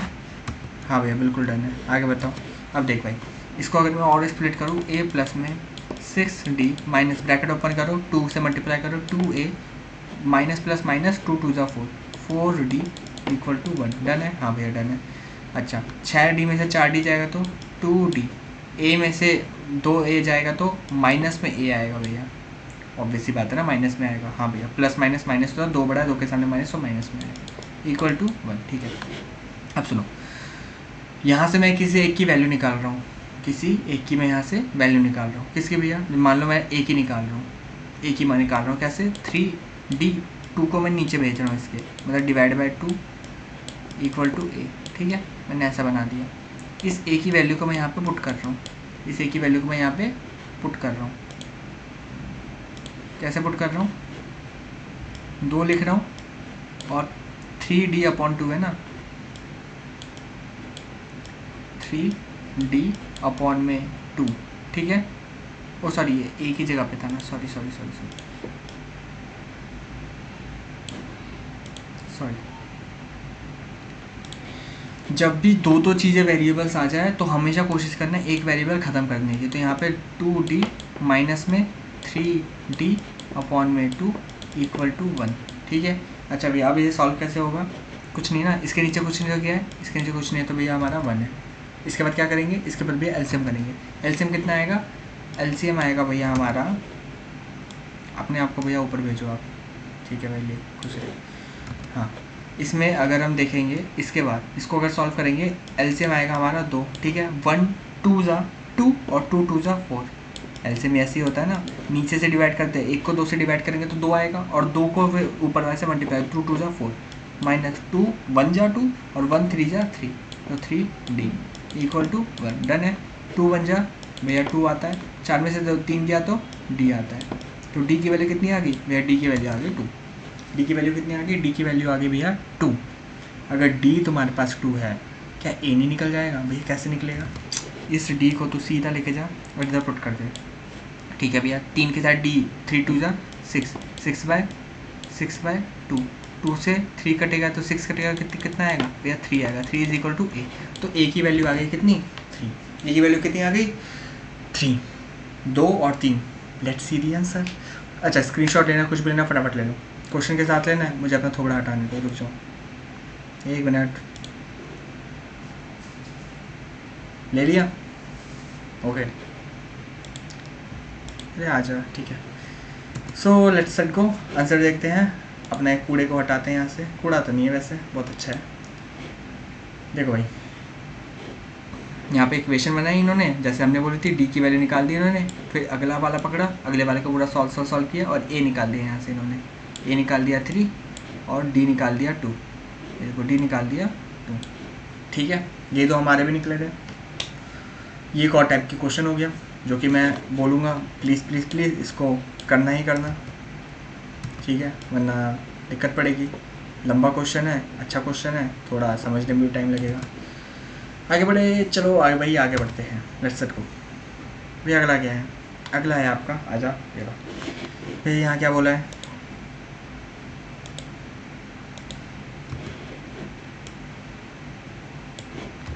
यहाँ क्या बोला है, देखो उसने बोला 10th टर्म निकालना है, A 10 की बात कर रहा है, ठीक है, from the end of the AP, and से। वाह, ये इस पर भी हार्ड बना लो, इस पर भी हार्ड बना लो, ये बहुत प्यारा क्वेश्चन है ये वाला, बहुत ज़्यादा, मतलब NCERT में है ये आपका क्वेश्चन, और जब पेपर में आता है बच्चा बिना करे जाता है ना तो बड़ा मज़ा आता है, क्योंकि NCERT का क्वेश्चन बच्चा करके नहीं आता, और उसकी पहली बार में बनेगा भी नहीं ये क्वेश्चन। सब बोलते हैं उसे NCERT का, और वो और दुख मनाता है कि NCERT में छोड़ के गया था, और NCERT में ऐसा हार्ड क्वेश्चन था। पहली बार में बच्चा भूल ही समझ नहीं आएगा बोल क्या रही है, एंड का मतलब क्या है, वो एंड ऑफ दी एपी मतलब क्या, पीछे से एपी में क्या मतलब क्या करें, पीछे से क्या, पीछे से और आगे चले जाओ क्या करूँ, समझ नहीं आएगा उसे। तो एंड से वो बोला है 10th टर्म, मतलब यहाँ पे ना सिंपल क्या करना है हमको, हिंदी में भी समझाता हूँ। हिंदी में बोल रहा है वो, हिंदी में बोल रहा है एपी है, अंत से 10वां पर स्थान कीजिए, मतलब पीछे से आना है आपको। देखो एपी तो उसने बता दिया कहाँ से कहाँ पे जा रहा है, एपी 4 से शुरू हो रहा है 254 पे ख़त्म हो रहा है, तो ये तो रेंज तो सिलेक्ट है। वो बोले पीछे से शुरू करो और आओ आ गया, और यहाँ तो जाओगे नहीं, इस तरफ तो जाओगे नहीं, क्यों नहीं जाएंगे भैया, इस तरफ तो रेंज ही नहीं है ना, इस तरफ कैसे चले जाओगे, इस तरफ आपका रेंज, अरे कहाँ जा रहा है, हाँ इधर से आपका रेंज है, इधर रेंज नहीं है ना, तो फिर हमें क्या इधर जाना पड़ेगा, इधर पीछे की तरफ जाना पड़ेगा। देख भाई कैसे जाएंगे भैया, इसके लिए ना आपको अपने एपी को घुमाना पड़ेगा। भैया क्या एपी घुमा दे, हाँ भैया, मतलब एपी आपके बनेगी अब 254 dot dot dot dot dot 14,9,4 बस, ठीक है, मैंने एपी घुमा दिया पूरा। ओके भैया ठीक है, इस एपी में मुझे ए बताओ भैया, ए क्या बनेगा, ए बनेगा 254, क्या एपी घूम गया भाई, सब कुछ बदल जाएगा, एपी घूम गया सब कुछ आपका बदल जाएगा। तो ए कितना आया हमारे पास, ए आया मेरे पास 254। अच्छा भैया डी भी बता दो, डी के लिए देख इसके बाद वाला नंबर तो नहीं पता ना, तो कोई बात नहीं, यहाँ के तो नंबर सीक्वेंस में पता है, तो यहाँ से निकाल ले।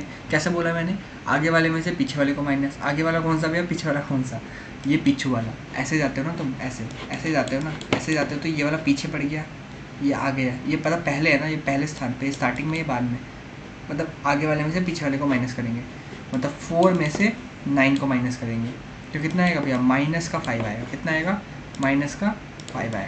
ठीक है भैया, डी भी हमें मिल गया कितना, -5, 4 - 9 = -5, डन है भैया।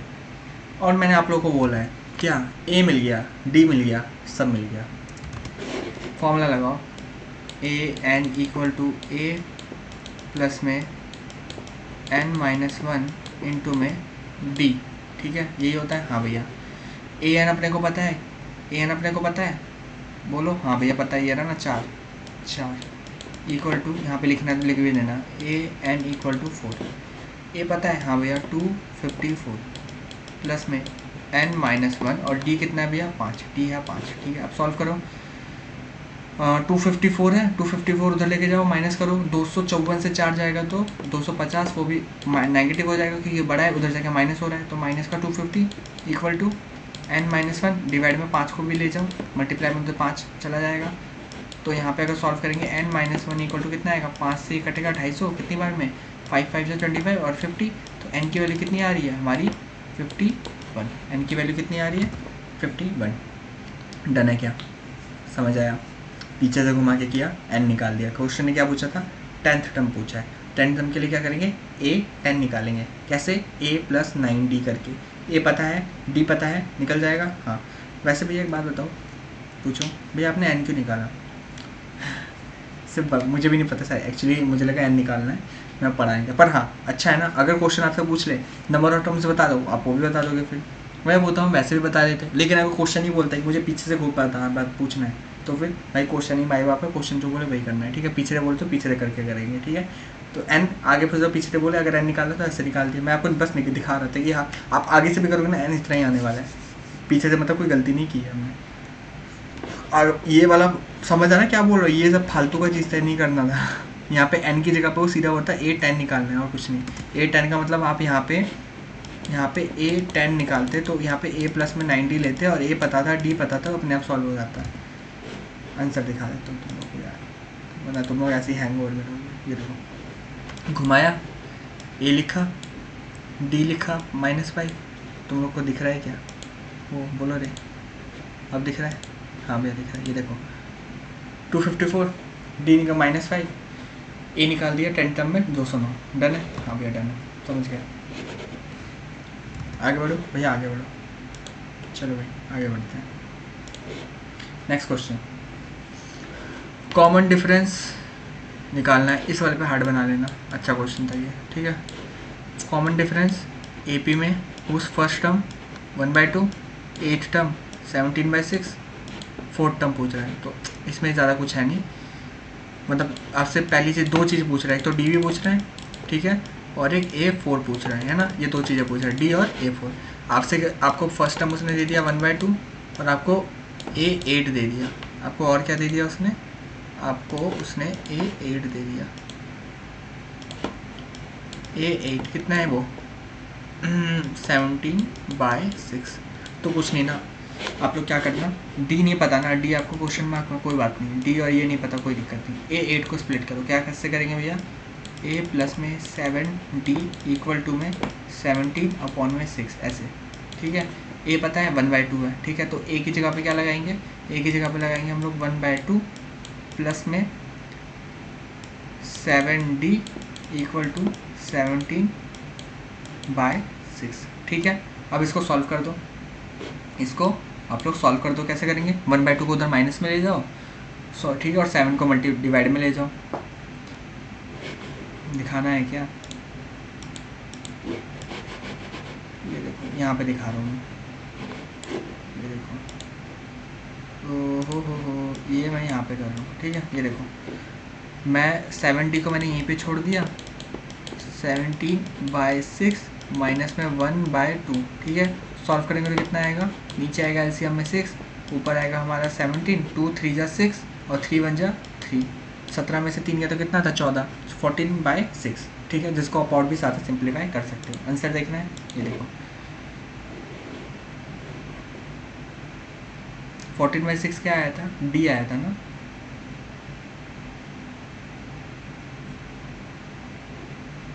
ए दिया है, हाँ डी आया था,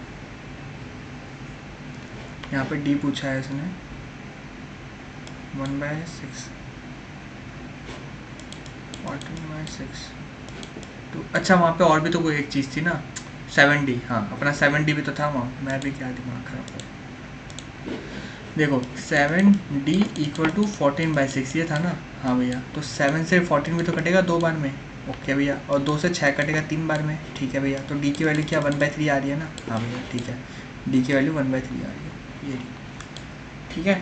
और साथ में आप डी मिल गया, ए मिल गया, तो आप ऑब्वियसली ये ए, यहाँ पर टी लिखा है इन्होंने, A4 होना चाहिए, A4 निकाल लोगे, A प्लस 3D करके, A पता है D पता है, वैल्यू पुट कर आंसर निकालो, आंसर आएगा 3/2। डन है, आगे बढ़ो भैया, बढ़ो आप आगे बढ़ो, हम आपके साथ हैं, चलो भाई।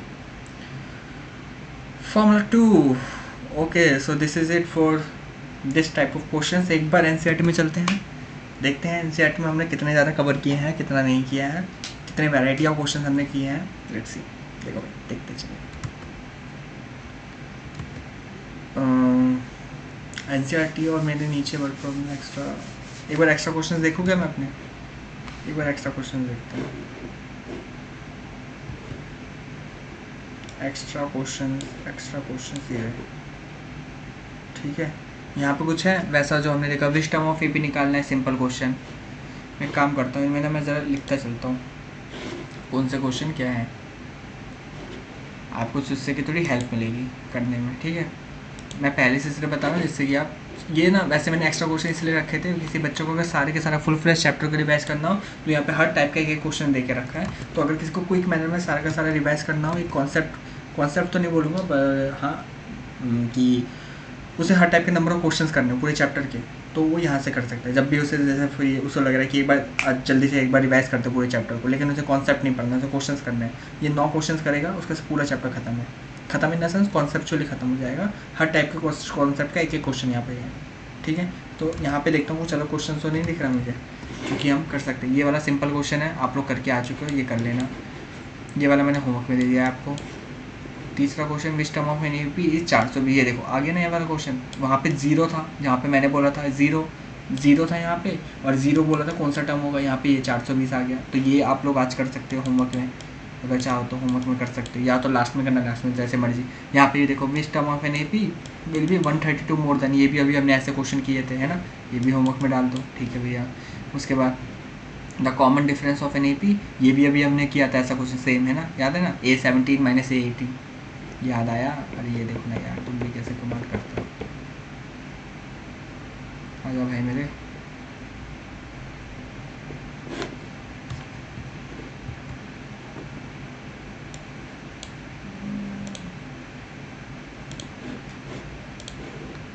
ये देखो ये रहा ना A18 माइनस A14 वाला है ना, तो किया हुआ है हमने, ठीक है।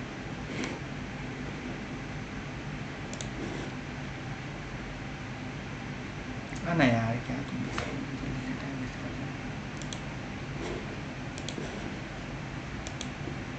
तो होमवर्क में क्या क्या कर सकते हो आप, एक ये वाला क्वेश्चन, एक ये वाला क्वेश्चन कर सकते हो, ये भी कर सकते हो, ये वाला भी कर सकते हो होमवर्क में। फाइंड द सम, ये नहीं कर सकते, सम वाला क्वेश्चन है, ये नहीं कर सकते। How many terms of an AP are needed to give a sum, ये भी नहीं कर सकते। फाइंड द सम, सम नहीं कर सकते। ये 4 क्वेश्चन आप होमवर्क में कर सकते हो आज के क्लास के बाद, इफ़ यू वांट, ठीक है। और ये वाला तो अगर आपने नहीं किया तो इसको भी कर सकते हो, लेकिन ये पार्ट नंबर 1 का है, ये पार्ट नंबर 1 का क्वेश्चन है, ठीक है। अच्छा भैया ठीक है, अब एनसीईआरटी पे चलते हैं। बहुत आपने यहाँ पे दिखा दिया, ज़रा हमें एनसीईआरटी पे तो दिखाओ अपना। लो भाई जी लो, हम लोग आ गए अपने एनसीईआरटी पे, ठीक है। यहाँ पे आपको मैं दिखाता हूँ क्या क्या हमने कवर किया, क्या क्या नहीं किया, ठीक है। शुरू से करते हैं 5.1 पे, क्योंकि अभी तक हमारा पहला पार्ट ही चल रहा है। इसमें ये वाला क्वेश्चन अभी मैं करवा देता हूँ, ठीक है। अभी वैसे टाइम कितना हमारा हुआ, 1.5 घंटा हो गया, कोई नहीं, ये अभी फटाक से कर लेते हैं। या कर ही दूँ क्या, पहले देखते हैं ना कितने क्वेश्चन बन रहे हैं, variety of question, let's see ना कितने बनते हैं। ये पहले पार्ट में हो गया था, ये भी पहले पार्ट में हो गया था, ये भी हो गया था। एग्जाम्पल में कुछ पता नहीं, ये भी हो गया था, ये भी हो गया था, कि एग्जाम्पल में भी कुछ नहीं है। ठीक है,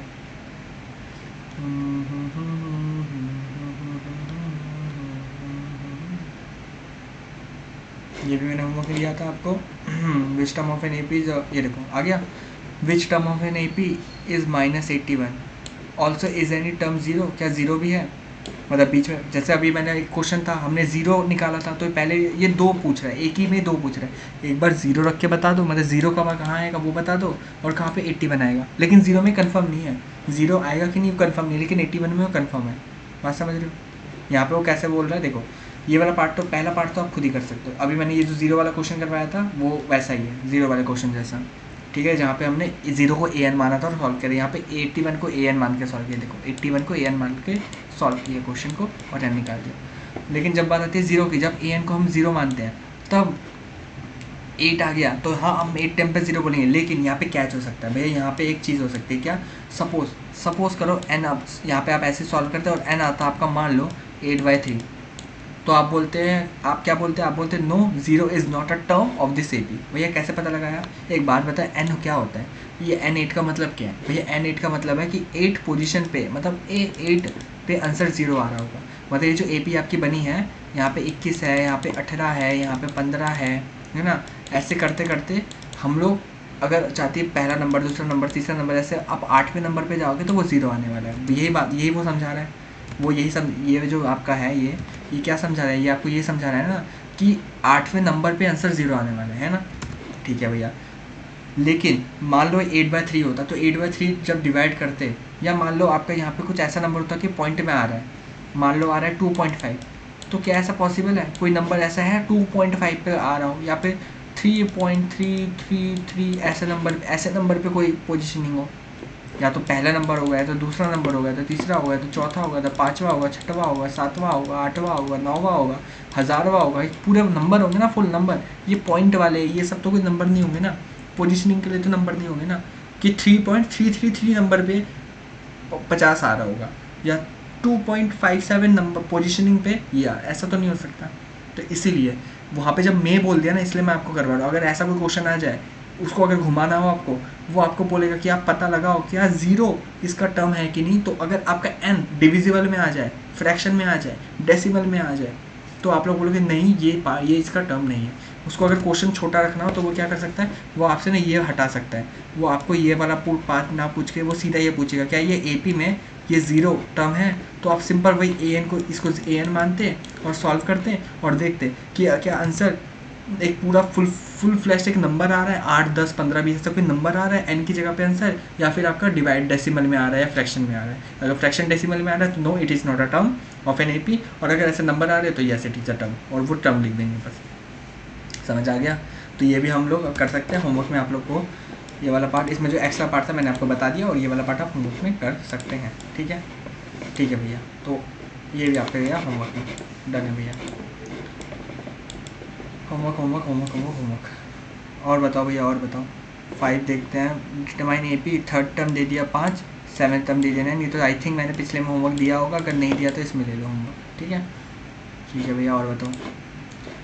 चेक, हाँ यहाँ पे देखो, जैसे चेक बोल रहा है, check whether 301 is a term of this number. इस नंबर पे क्या 301 आता है? अभी जैसे मैंने वो ऊपर आपको समझाया था वैसा ये है था। ये देखो फ्रैक्शन में आ गया, तो हम लोग बोलेंगे but n should be positive integer, so 301 is not a term of the given list number. बात समझे, 301 इसका नंबर नहीं होगा, क्योंकि 151/3 ये कोई पोजिशन थोड़ी है। ये या तो अगर 151 आता तो बोलते 191 नंबर पे हमारा क्या आ रहा है, 191 नंबर में हमारे पास 301 आ रहा है। मतलब यहाँ से अगर मैं ऐसे पहला नंबर, दूसरा नंबर, तीसरा नंबर, चौथा नंबर, ऐसे करके 191 नंबर तक पहुँचता मैं, ठीक है। वहाँ पे क्या आ रहा होता, 301 अगर आ रहा होता तो मैं बोलते this is a term of, मतलब ये इसका टर्म इस AP, ये टर्म इस AP में है। लेकिन ये तो 151/3 आ रहा है, तो ये नहीं होगा, ठीक है। वैसे एडवांस लेवल पे ग्राफिकली वैसे अगर पॉइंट में देखने जाओ तो ठीक है, मिल सकता है पॉसिबल, लेकिन हम तो पोजिशनिंग की बात कर रहे हैं, पूरा पोजिशनिंग ऐसे नहीं होगा, ठीक है। इसको भी एक बार करना होमवर्क में, हो जाना चाहिए, कोई ऐसा रॉकेट साइंस है, सेम चीज़ कर रहा है, बस यहाँ पे एन, वही एन ही निकाला है यहाँ पे, बस यहाँ फ्रैक्शन में निकलेगा और कुछ नहीं एक्स्ट्रा। बस अगर एडिशन बोलो ना, क्या ये बस एडिशन, ये लाइन, ये एक लाइन एडिशन में रहेगी और कुछ नहीं, बाकी ये सेम चीज़ हम लोग कर चुके। इनका ये ए के पे के ये सब मत देखना, ये सब फालतू चीज़ें इनका मत देखना है। इसको हमने जैसे नॉर्मल सॉल्व किया है वैसे ही करना, डी निकालना तरीके से, ठीक है। जैसे डी निकालते हो, इन्होंने 10 बार डी निकाल दिया, एक बार यहाँ निकाला, फिर निकाला, ज़रूरत नहीं है। AP बोल दिया ना उसने क्वेश्चन ने, अगर AP नहीं, अच्छा यहाँ AP नहीं बोला है, ठीक है, AP ना बोला फिर भी 2 बार ही निकाल के देखना, उससे ज़्यादा मत जाना, अगर पता लगाना है सही में AP है या नहीं, ठीक है। AP है या नहीं उसके लिए अगर पता लगाना हो तो आप लोग कितनी बार जाना, 1 बार जाना, 2 बार जाना, ये 3 बार करने की ज़रूरत नहीं है टाइम वेस्ट, ठीक है। और ये वाले को तो करता ही मत, ये फालतू का लाइन ये वाला, ठीक है। A निकाला, D निकाला, फिर हमने सीधा इसको क्या मान लिया, 301 को हमने इसको AN मान लिया, हमने इसको nth टर्म मान लिया। nth टर्म का मतलब क्या होता है, AN होता है, ठीक है। फॉर्मूला लिखा, AN की जगह AN लगाया, A की जगह A लगाया, D की जगह D लगाया, और फिर सॉल्व करके N निकाल लिया, वे डन है। 7th होमवर्क, 7th अभी मैंने करवा चाहिए, 7th तो पहले ही दे दिया था।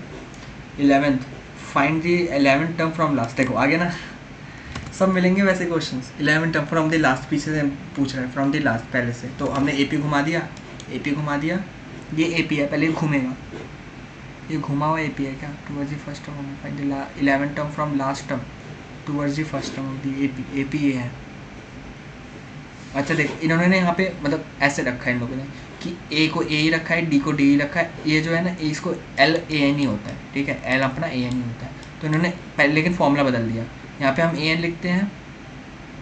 अच्छा यहाँ पे कुछ मिसिंग है क्या, पहले N25 A की जगह क्या रखा है ना, 10 रखा है। Find the 11th term from last term, we will find the total term number of terms of the AP।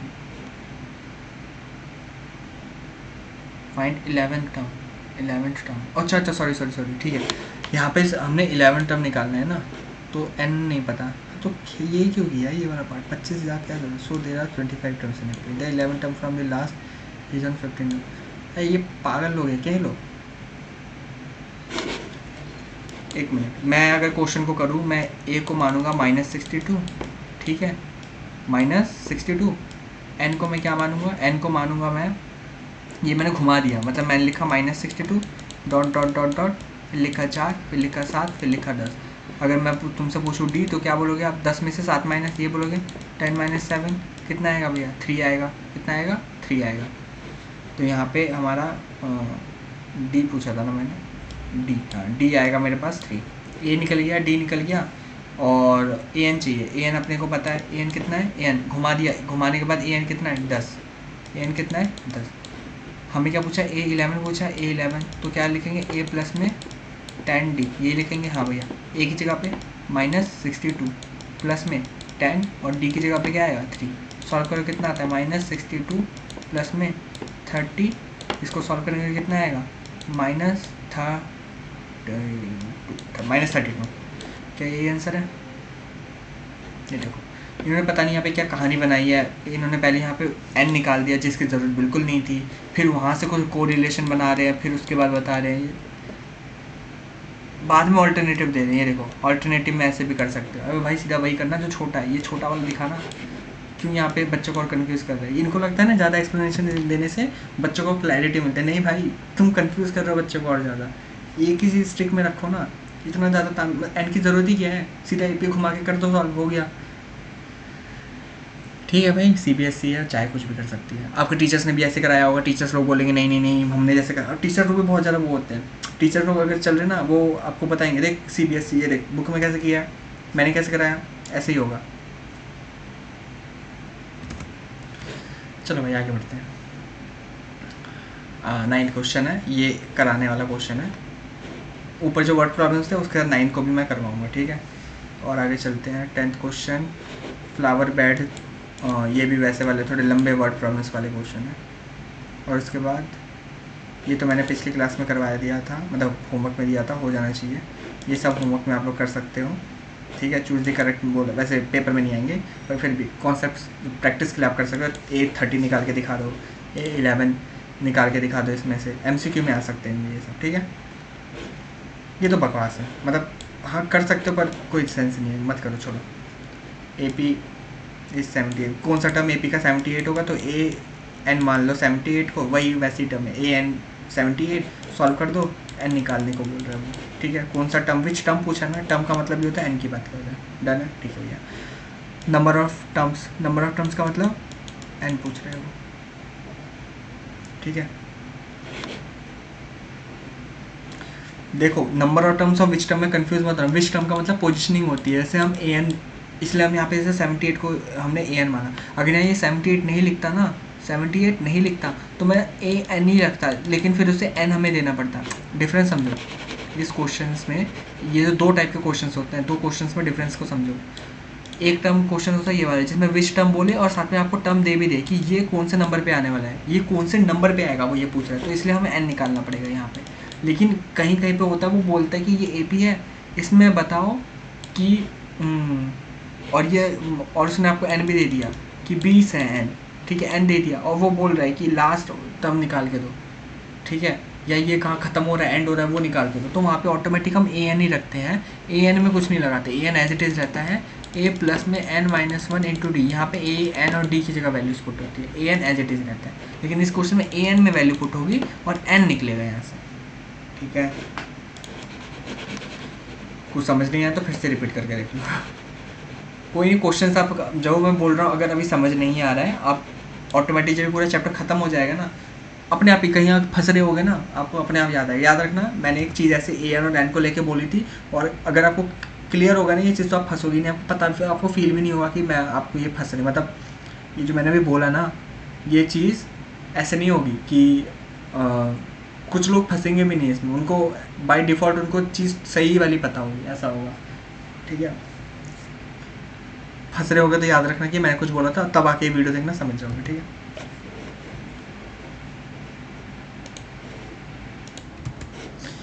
ठीक है, और क्या है यहाँ पे देखते हैं ज़रा, विच टर्म ऑफ NAP, ये तो ठीक है, होमवर्क में कर लेना इसको। अरे भाई ये हो रहा है भाई, ये वाला, हाँ लिख ही दो, क्या होमवर्क ये लो।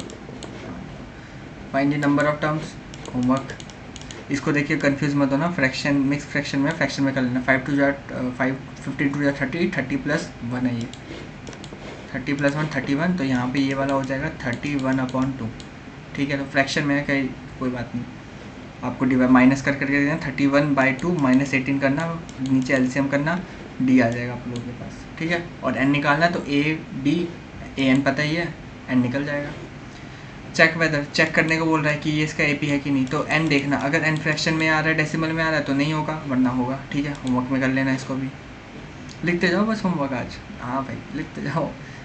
Find the 31st term of an AP whose 11th term is 38 and 16th term is 73। इसका इक्वेशन बनवा दे रहा हूँ मैं, सॉल्व आप लोग कर लेना। सॉल्व वही वैल्यूज़ बस पुट करके क्वेश्चन सॉल्व करना है, कुछ नहीं। इक्वेशन मैं बनवा दे रहा हूँ आप लोगों का, ठीक है। सुनो ध्यान से, ये बोल रहे हैं भाई, ये लोग बोल रहे हैं फाइंड द 31st टर्म, ये तो क्वेश्चन क्या निकालना है वो बोल दिया।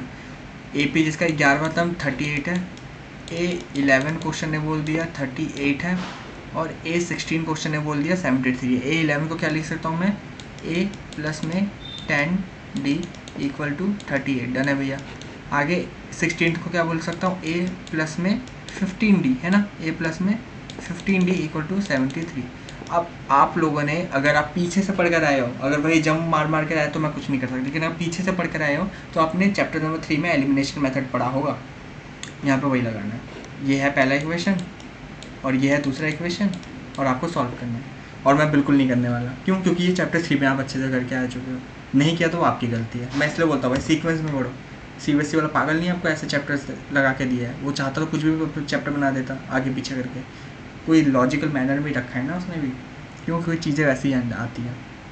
एलिमिनेशन मेथड से यहाँ से ए से ए कट जाएगा, -15 होगा, -15 और प्लस का 10 होगा, माइनस का 5d आएगा और वहाँ पे 70, ये क्या है आपका 73, 38, ये भी माइनस होकर एक वैल्यू आने वाली होगी, 5 से डिवाइड होगा, डी की वैल्यू निकलेगी यहाँ से। बिल्कुल नहीं कराऊंगा, नहीं। And A P consist of 50 terms, an दो दे दिया उसने। ए पी के अंदर 50 टर्म्स है, मतलब एन दे दिया 50, A3 बोल दिया, एन दे दिया, A29 निकालना है तो ठीक है ना। A3 है, A+2d इक्वल टू 12, A+n-1 जहाँ पे n की जगह 50, मतलब ये बेसिकली ना ये आपको an दे रहा है और कुछ नहीं, मतलब A50 दे रहा है, सॉरी A50 दे रहा है। यहाँ पे आपको थर्ड टर्म दे दिया, मतलब A3 दे दिया, और यहाँ ऊपर जैसा ही है ना, यहाँ पे A11 दिया था, A16 दिया था, A11 और A16, यहाँ पे A3 दिया, A50 दिया। ये भी सॉल्व होकर दो इक्वेशन बनेगा, सॉल्व करोगे एलिमिनेशन लगा के A और D निकलेगा और A29 निकालना है वहाँ पे। ऊपर वाले में 31 था, मतलब A क्या निकालना था, A31 निकालना था। इस वाले में A29 निकालना है। क्या निकालना है? A29 सॉल्व करना होमवर्क में, ठीक है भाई। कोई देखो यार, आप सोच रहे हो भैया तो यार ये क्या कोई बात हुई, सब तो होमवर्क में दे रहे हैं। यार देख, वो क्वेश्चंस मैं होमवर्क दे रहा हूँ जो एक्चुअली में देने लायक है क्वेश्चंस, है ना। ये क्वेश्चंस अब मैं क्या करवाऊँ इसमें, कर जो चेंज है, जो जहाँ फंसोगे वो मैं बता दे रहा हूँ। बाकी तो करवाया हुआ चीज़ें ये सब, है ना। तो ऑब्वियसली बात है ना, होमवर्क ही देना पड़ता है, होमवर्क में ही तो करोगे ये सब। क्लास वर्क में भी होमवर्क होने लगा तो फिर तो होमवर्क क्लास वर्क ही हो गया, वो तुम्हारे क्लास ही क्लास में काम हो रहा है। काम घर में क्या करोगे फिर। थर्ड टर्म 9 टर्म AP के दिए हैं। Which term of an AP is 0। कौन सा, मतलब ये ना दो मिक्सचर हो गया, मतलब ये जो ऊपर के दो पार्ट आपने किए ना, ये वाले दो, ये वाले, ये दोनों पार्ट, इसको इसमें रखा है, इसमें रखा है, इस वाले में साथ में। लेकिन जो हमने ऊपर जो एक 0 वाला किया था ना, AN, इसको AN मान के करते हैं, इन्होंने इसको भी रखा है इसमें, मतलब दो क्वेश्चन को मर्ज कर दिया इसमें क्वेश्चन, ठीक है। पहले तो आप लोग पहले ये A3 इक्वल टू 9 दिया है, थोड़ा मैं क्लीन करता हूँ, आप लोगों को समझ नहीं आ रहा होगा। ये देखो, ये देखो, यहाँ पे सबसे पहले तो A3 उसने क्या दिया, A3 इक्वल टू 9 दिया। अच्छा सॉरी, A3 उसने दिया आपको, अरे यार क्यों हुआ ऐसा, क्यों? एक मिनट,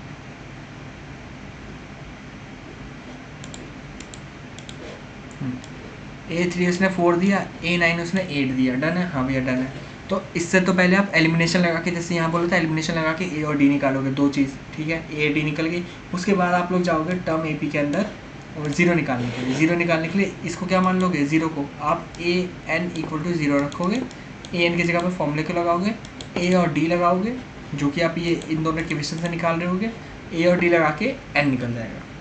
जो बोल रहा है अगर दिक्कत आ रही है, समझ नहीं आ रहा, कोई दिक्कत नहीं। जैसे अभी सॉल्व करते हो ना A3, इसको भूल जाइए, समझ लो कुछ है ही नहीं है, ये कुछ भी नहीं है मान लो, ठीक है। पहले इसको यहाँ तक सॉल्व करना, A और D निकालना है इससे। A और D निकालने के बाद फिर आगे आप लोग सिंपल बस क्या करना, A और D मिल जाएगा आपको, तो AN इक्वल टू 0 रख देना और A प्लस में n-1 इंटू में D इक्वल टू 0। ऐसे में A की जगह A की वैल्यू, D की जगह D की वैल्यू, सॉल्व करना, N निकल जाएगा। ये जो ऊपर हमने 0 वाले ये वाले क्वेश्चन किए थे, ऐसे वाले, इसको और इस वाले क्वेश्चन को मर्ज करके ये क्वेश्चन मिलेगा। क्वेश्चन अच्छा क्वेश्चन है। आपको दोनों देखो, जब आपके दोनों चीज़ प्रैक्टिस हो जाए ना, जब आपका एक दो रिवीजन हो जाए, इसको अपने कॉन्सेप्ट बेसिस में इसको हमेशा रखना, इस वाले क्वेश्चन को हमेशा रखना, क्योंकि इसमें दो कॉन्सेप्ट एक साथ आपके रिवाइज हो जाएंगे, ठीक है। तो आप वो सारे क्वेश्चन ना करके सिर्फ एक क्वेश्चन में करोगे, आपके दो कॉन्सेप्ट एक साथ रिवाइज हो जाएंगे, ठीक है। इसमें हार्ड बना के रख लो, 9 क्वेश्चन हमेशा करना है रिवीजन के लिए। जब जिसमें मैं हार्ड बनवा रहा हूँ, मतलब वो क्वेश्चन ऐसे हैं जिसमें आप 3-4 बार भी रिवीजन कर रहे हो, पेपर के लीव्स में भी कर रहे हो, तो ये क्वेश्चन हमेशा करने हैं, ठीक है। ओके भैया, the 70 term of an AP accident किए हुए क्वेश्चन है, याद नहीं आ रहा, ये देखो मैं कर दिखाता हूँ कहाँ पे किए थे हमने।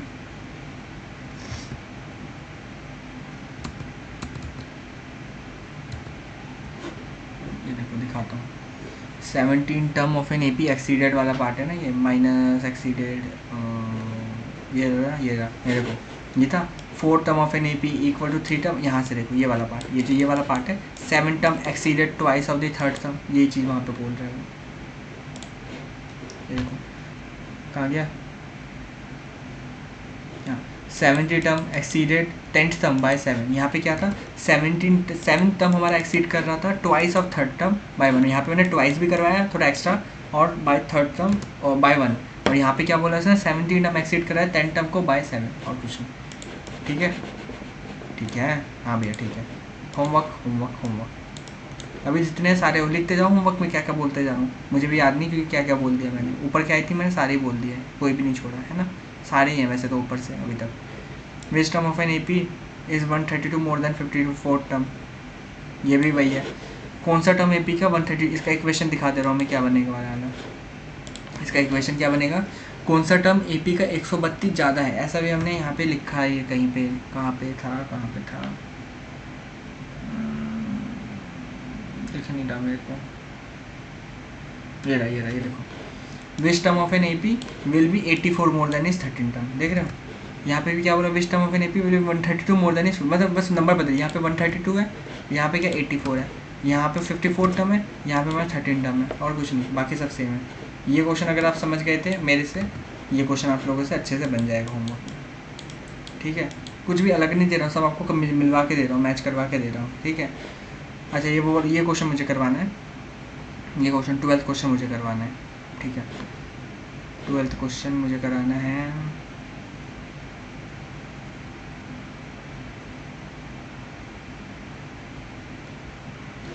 ठीक है 12th, और इसके आगे हमें 3 डिजिट नंबर, ये तो होमवर्क सारे हो गई है। Find the value of an when the nth term of an 2AP that this, अच्छा ओके, ये वाला मुझे करवाना है, 15th मुझे करवाना है। ये डिमाइंड ए पी हो थर्ड टर्म में 16, 7 टर्म एक्सीडेड 5th टर्म, ये वही आ गया फिर से, ये तो वही आ गया। अभी हमने ये किया था, ए पी निकालना है, थर्ड टर्म 16 है, ये वही वाला है क्या, ये देखो ए पी निकालना है, 7 टर्म एक्सीडेड ट्वाइस है, यहाँ पे क्या बोला है 7 term exceeded 5th term of an 12, ठीक है, और निकालना है, और थर्ड टर्म भी आपको दे दिया 16, तो 2 इक्वेशन बनेंगे। यहाँ पे जैसे आपको 4th टर्म दिया था उसने, यहाँ पे मैं 3 टाइम्स एक्स्ट्रा भी एडिशन करवाई थी, मैं 3 times of the first term ऐसे करके करवाया था। वहाँ पे सिंपल वो बोल रहा है क्या, सिंपल वो उसने बोला क्या, थर्ड टर्म 16 है, सीधा बोल दिया थर्ड टर्म 16 है ऐसा बोल दिया, और 7 टर्म एक्सीड हो रहा है 5th टर्म बाय 12 ऐसे करके। ठीक है, तो ये भी होमवर्क में आप लोग कर सकते हो, कोई दिक्कत परेशानी नहीं है इसमें। ठीक है, ओके भैया आगे 20 term of a last term from the last, आ गया भाई पीछे से घुमा के, अभी हम देखा था होमवर्क में, सम ऑफ 4 टर्म, अच्छा सम ऑफ 4 टर्म और 8 टर्म। एक मिनट, ये क्वेश्चन जो अपना था, एक मिनट रुक जाओ, जो मैंने आपको होमवर्क में बोला, sum of third term, find the sum of third, okay find the सम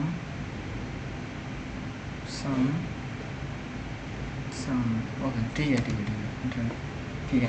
यहाँ क्या बोल रहा है वो, the sum of 4th and 8th term, मतलब A4 प्लस A8 ऐसा बोल रहा है। सम ऑफ 4th टर्म और 8th term of an AP is 24। 4th term और 8th टर्म कितना है 24 है, and the sum of 6th और 8th 10 टर्म, ये एक पार्ट हो गया, और एक पार्ट में बोल रहा है वो A6 प्लस में A10 आपका कितना है 44 है। ठीक है, A6 और A10 आपका 44 है।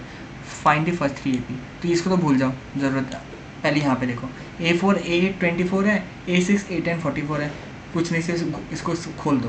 A4 का क्या लिखोगे आप लोग, A प्लस में 3D प्लस में A प्लस में 7D है ना, इक्वल टू 24। ठीक है भैया,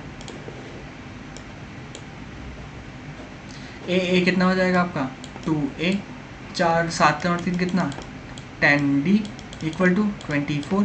2 को निकाल दो, क्या हुआ A प्लस में 5D इक्वल टू ये कितना हो जाएगा आपका 12 हो जाएगा, तो A प्लस में 5D इक्वल टू 12। डन है, हाँ भैया डन है, A plus 5D equal to 12। आगे देखो यहाँ पे इस वाले को सॉल्व करेंगे तो क्या होगा, A प्लस में 5D प्लस में A प्लस में 9D इक्वल टू 44। A और A कितना 2A, 5 और 9 कितना 14, तो 14D इक्वल टू 44। A निकल जाएगा तो A प्लस में 7D इक्वल टू 22। इक्वेशन बन गए, पहला इक्वेशन। दूसरा इक्वेशन एलिमिनेशन मेथड, ए और डी निकलेगा, ए और डी निकलेगा तो यहाँ से आपके 3 टर्म जो बोले उसमें फिर निकल जाएंगे। ठीक है, एलिमिनेशन मैं बिल्कुल नहीं कराऊंगा ना, जो चीज़ हो चुकी है वो हो चुकी है भाई, जो चीज़ मैं अभी करवा चुका मैं नहीं करवा रहा हूँ ना, ये मुझे ये वाला पार्ट मैंने नहीं करवाया था, मैंने करवा दिया, जो सिमिलर है मैं नहीं करवा, वैसे एलिमिनेशन चैप्टर 3 में हो चुका है, नहीं करवाऊंगा। ये चैप्टर के बाद आगे और भी अगर इससे लिंक कुछ आ जाएगा मैं ये वो भी नहीं करवाऊंगा आगे, जो हो चुका है उसको 2-2 बार नहीं करवाना मुझे, टाइम वैसे ही बचेंगे। ठीक है, क्योंकि वो टाइम फिर कॉन्सेप्ट को अच्छे से समझने में लगेंगे ना, इसीलिए। तो A18 का जो बाकी बचा हुआ पार्ट है आप लोग होमवर्क में करेंगे, अगर इसको यहाँ पे नोट कर लिया तो ठीक, वरना कोई नहीं, पूरा पार्ट को करना होमवर्क में। अभी स्क्रीनशॉट लेना है या कुछ लेना है तो ले लो। चलो भाई, ये दोनों मुझे करवाने हैं। ठीक है, तो कौन कौन से क्वेश्चन मुझे कराने हैं? 12, 15, 19, 20 ये हो गए, साथ में एक्सरसाइज 12, 15, 19, 20, और एक्सरसाइज के ऊपर का कौन सा था? फ्लावर बेड ये वाला। ठीक है, क्वेश्चन एग्जाम्पल 10, एग्जाम्पल 9 और कौन सा था? फिर सीधा एक्सरसाइज का ही होगा शायद। हाँ, ये एक्सरसाइज का क्वेश्चन नंबर 1। तो इसमें आई थिंक कितना टाइम हो गया, अब मुझे लग नहीं रहा ये हो पाएगा। हाँ, 1:50 हो गया और नहीं करवा पाऊँगा, 2 घंटा होने वाला है। तो इसको और खींचेंगे, क्योंकि ये खींचूँगा तो 2.5 घंटा हो जाएगा, फिर इतना लंबा नहीं बनाना भाई वीडियो को। ठीक है, तो इसको हम लोग नेक्स्ट पार्ट के रखते हैं, कोई दिक्कत नहीं है। सम वाला जो हिस्सा है वो छोटा ही होता है एज़ कम्पेयर टू डैट। हाँ, उसमें वर्ड प्रॉब्लम्स में टाइम लगेंगे, नॉट मतलब ऑब्वियस ही बात है फॉर श्योर, पर कोई नहीं, एक और क्लास देंगे इसको। और जो अपना कौन सा 12, 15, 19, 20 और वहाँ पे एग्जाम्पल नंबर जो 2 और क्वेश्चन नंबर 1 निपटा देंगे उससे। ठीक है, वो करने के बाद नेक्स्ट क्लास में कोशिश करेंगे विद इन फर्स्ट 1 आवर के अंदर, 45 मिनट्स के अंदर ये वर्ड प्रॉब्लम्स हम, क्योंकि आते में सीधा शुरू कर दूँगा वर्ड प्रॉब्लम्स, होते ही फिर सम्स करने लगे, सम वाले क्वेश्चन करेंगे, पहले फॉर्मूला समझेंगे, उसमें पूरा अपना डिवोट करेंगे टाइम, उसमें सम में एटलीस्ट हम बेसिक तक चले जाएंगे। ठीक है, कि बेसिक हम लोग सम के क्वेश्चंस कर सकें, जैसे AN वाले कोर्स में हमने पहले पार्ट में बेसिक समझ लिया था, वैसे ही उसमें भी हम बेसिक तक चले जाएंगे। ठीक है, कोशिश करेंगे। ठीक है, उसके बाद नेक्स्ट वाले पार्ट में उसके वर्ड प्रॉब्लम्स कर लेंगे। इन केस अगर लगे कि हाँ एक और पार्ट बनाना चाहिए, वैसे मैं नहीं चाहता 3 पार्ट से ज़्यादा बने, इन केस अगर बनता है तो देख लेंगे। ठीक है, वरना 3 में ही निपटा देंगे। ओके भैया, 3 पार्ट क्या भैया, 1, 2, अगला बनेगा 3, चौथा तो जाएगा ही जाएगा वर्ड प्रॉब्लम्स करने। हाँ भाई 4 जाएंगे, लंबा बन रहा है, लंबी बन रही है वीडियोस। कोई नहीं भैया, फालतू की बकवासी तो करते हो। हाँ, तुम्हें तो लगेगी ना फालतू, और क्या। चलिए भैया, विद दिस नोट आज की वीडियो को करते हैं यहीं पे समाप्त। आई होप चीज़ें समझ आ गई होगी, और अगर समझ आ गई है तो होमवर्क को तरीके से कर लेना, और अगर कोई भी दिक्कत परेशानी हो तो प्लीज़ प्लीज़ प्लीज़ कमेंट कर देना। कोई भी दिक्कत हो मैं बैठा हूँ, बता दूंगा, कोई अगर जब भी टाइम मिलेगा समझा दूंगा। वैसे टाइम का मैं सीरियसली टाइम बड़ा दिक्कत चल रहा है टाइम के साथ मेरा। ओके भैया, ठीक है, तो विद दिस में आज का वीडियो करते हैं यहीं पे समाप्त। बहुत जल्द मिलेंगे आपसे एक और वीडियो को टॉपिक के साथ। Take care, bye bye, see you, have a good day. और हाँ, अगर वीडियो अच्छी लगी तो वीडियो को लाइक कर देना, चैनल पर जो चैनल को सब्सक्राइब करके जाना, साइड में जो बेल का घंटा है उसे भी दबा देना। ठीक है, take care, bye bye, see you, have a good day sir, bye bye, चलो जाओ।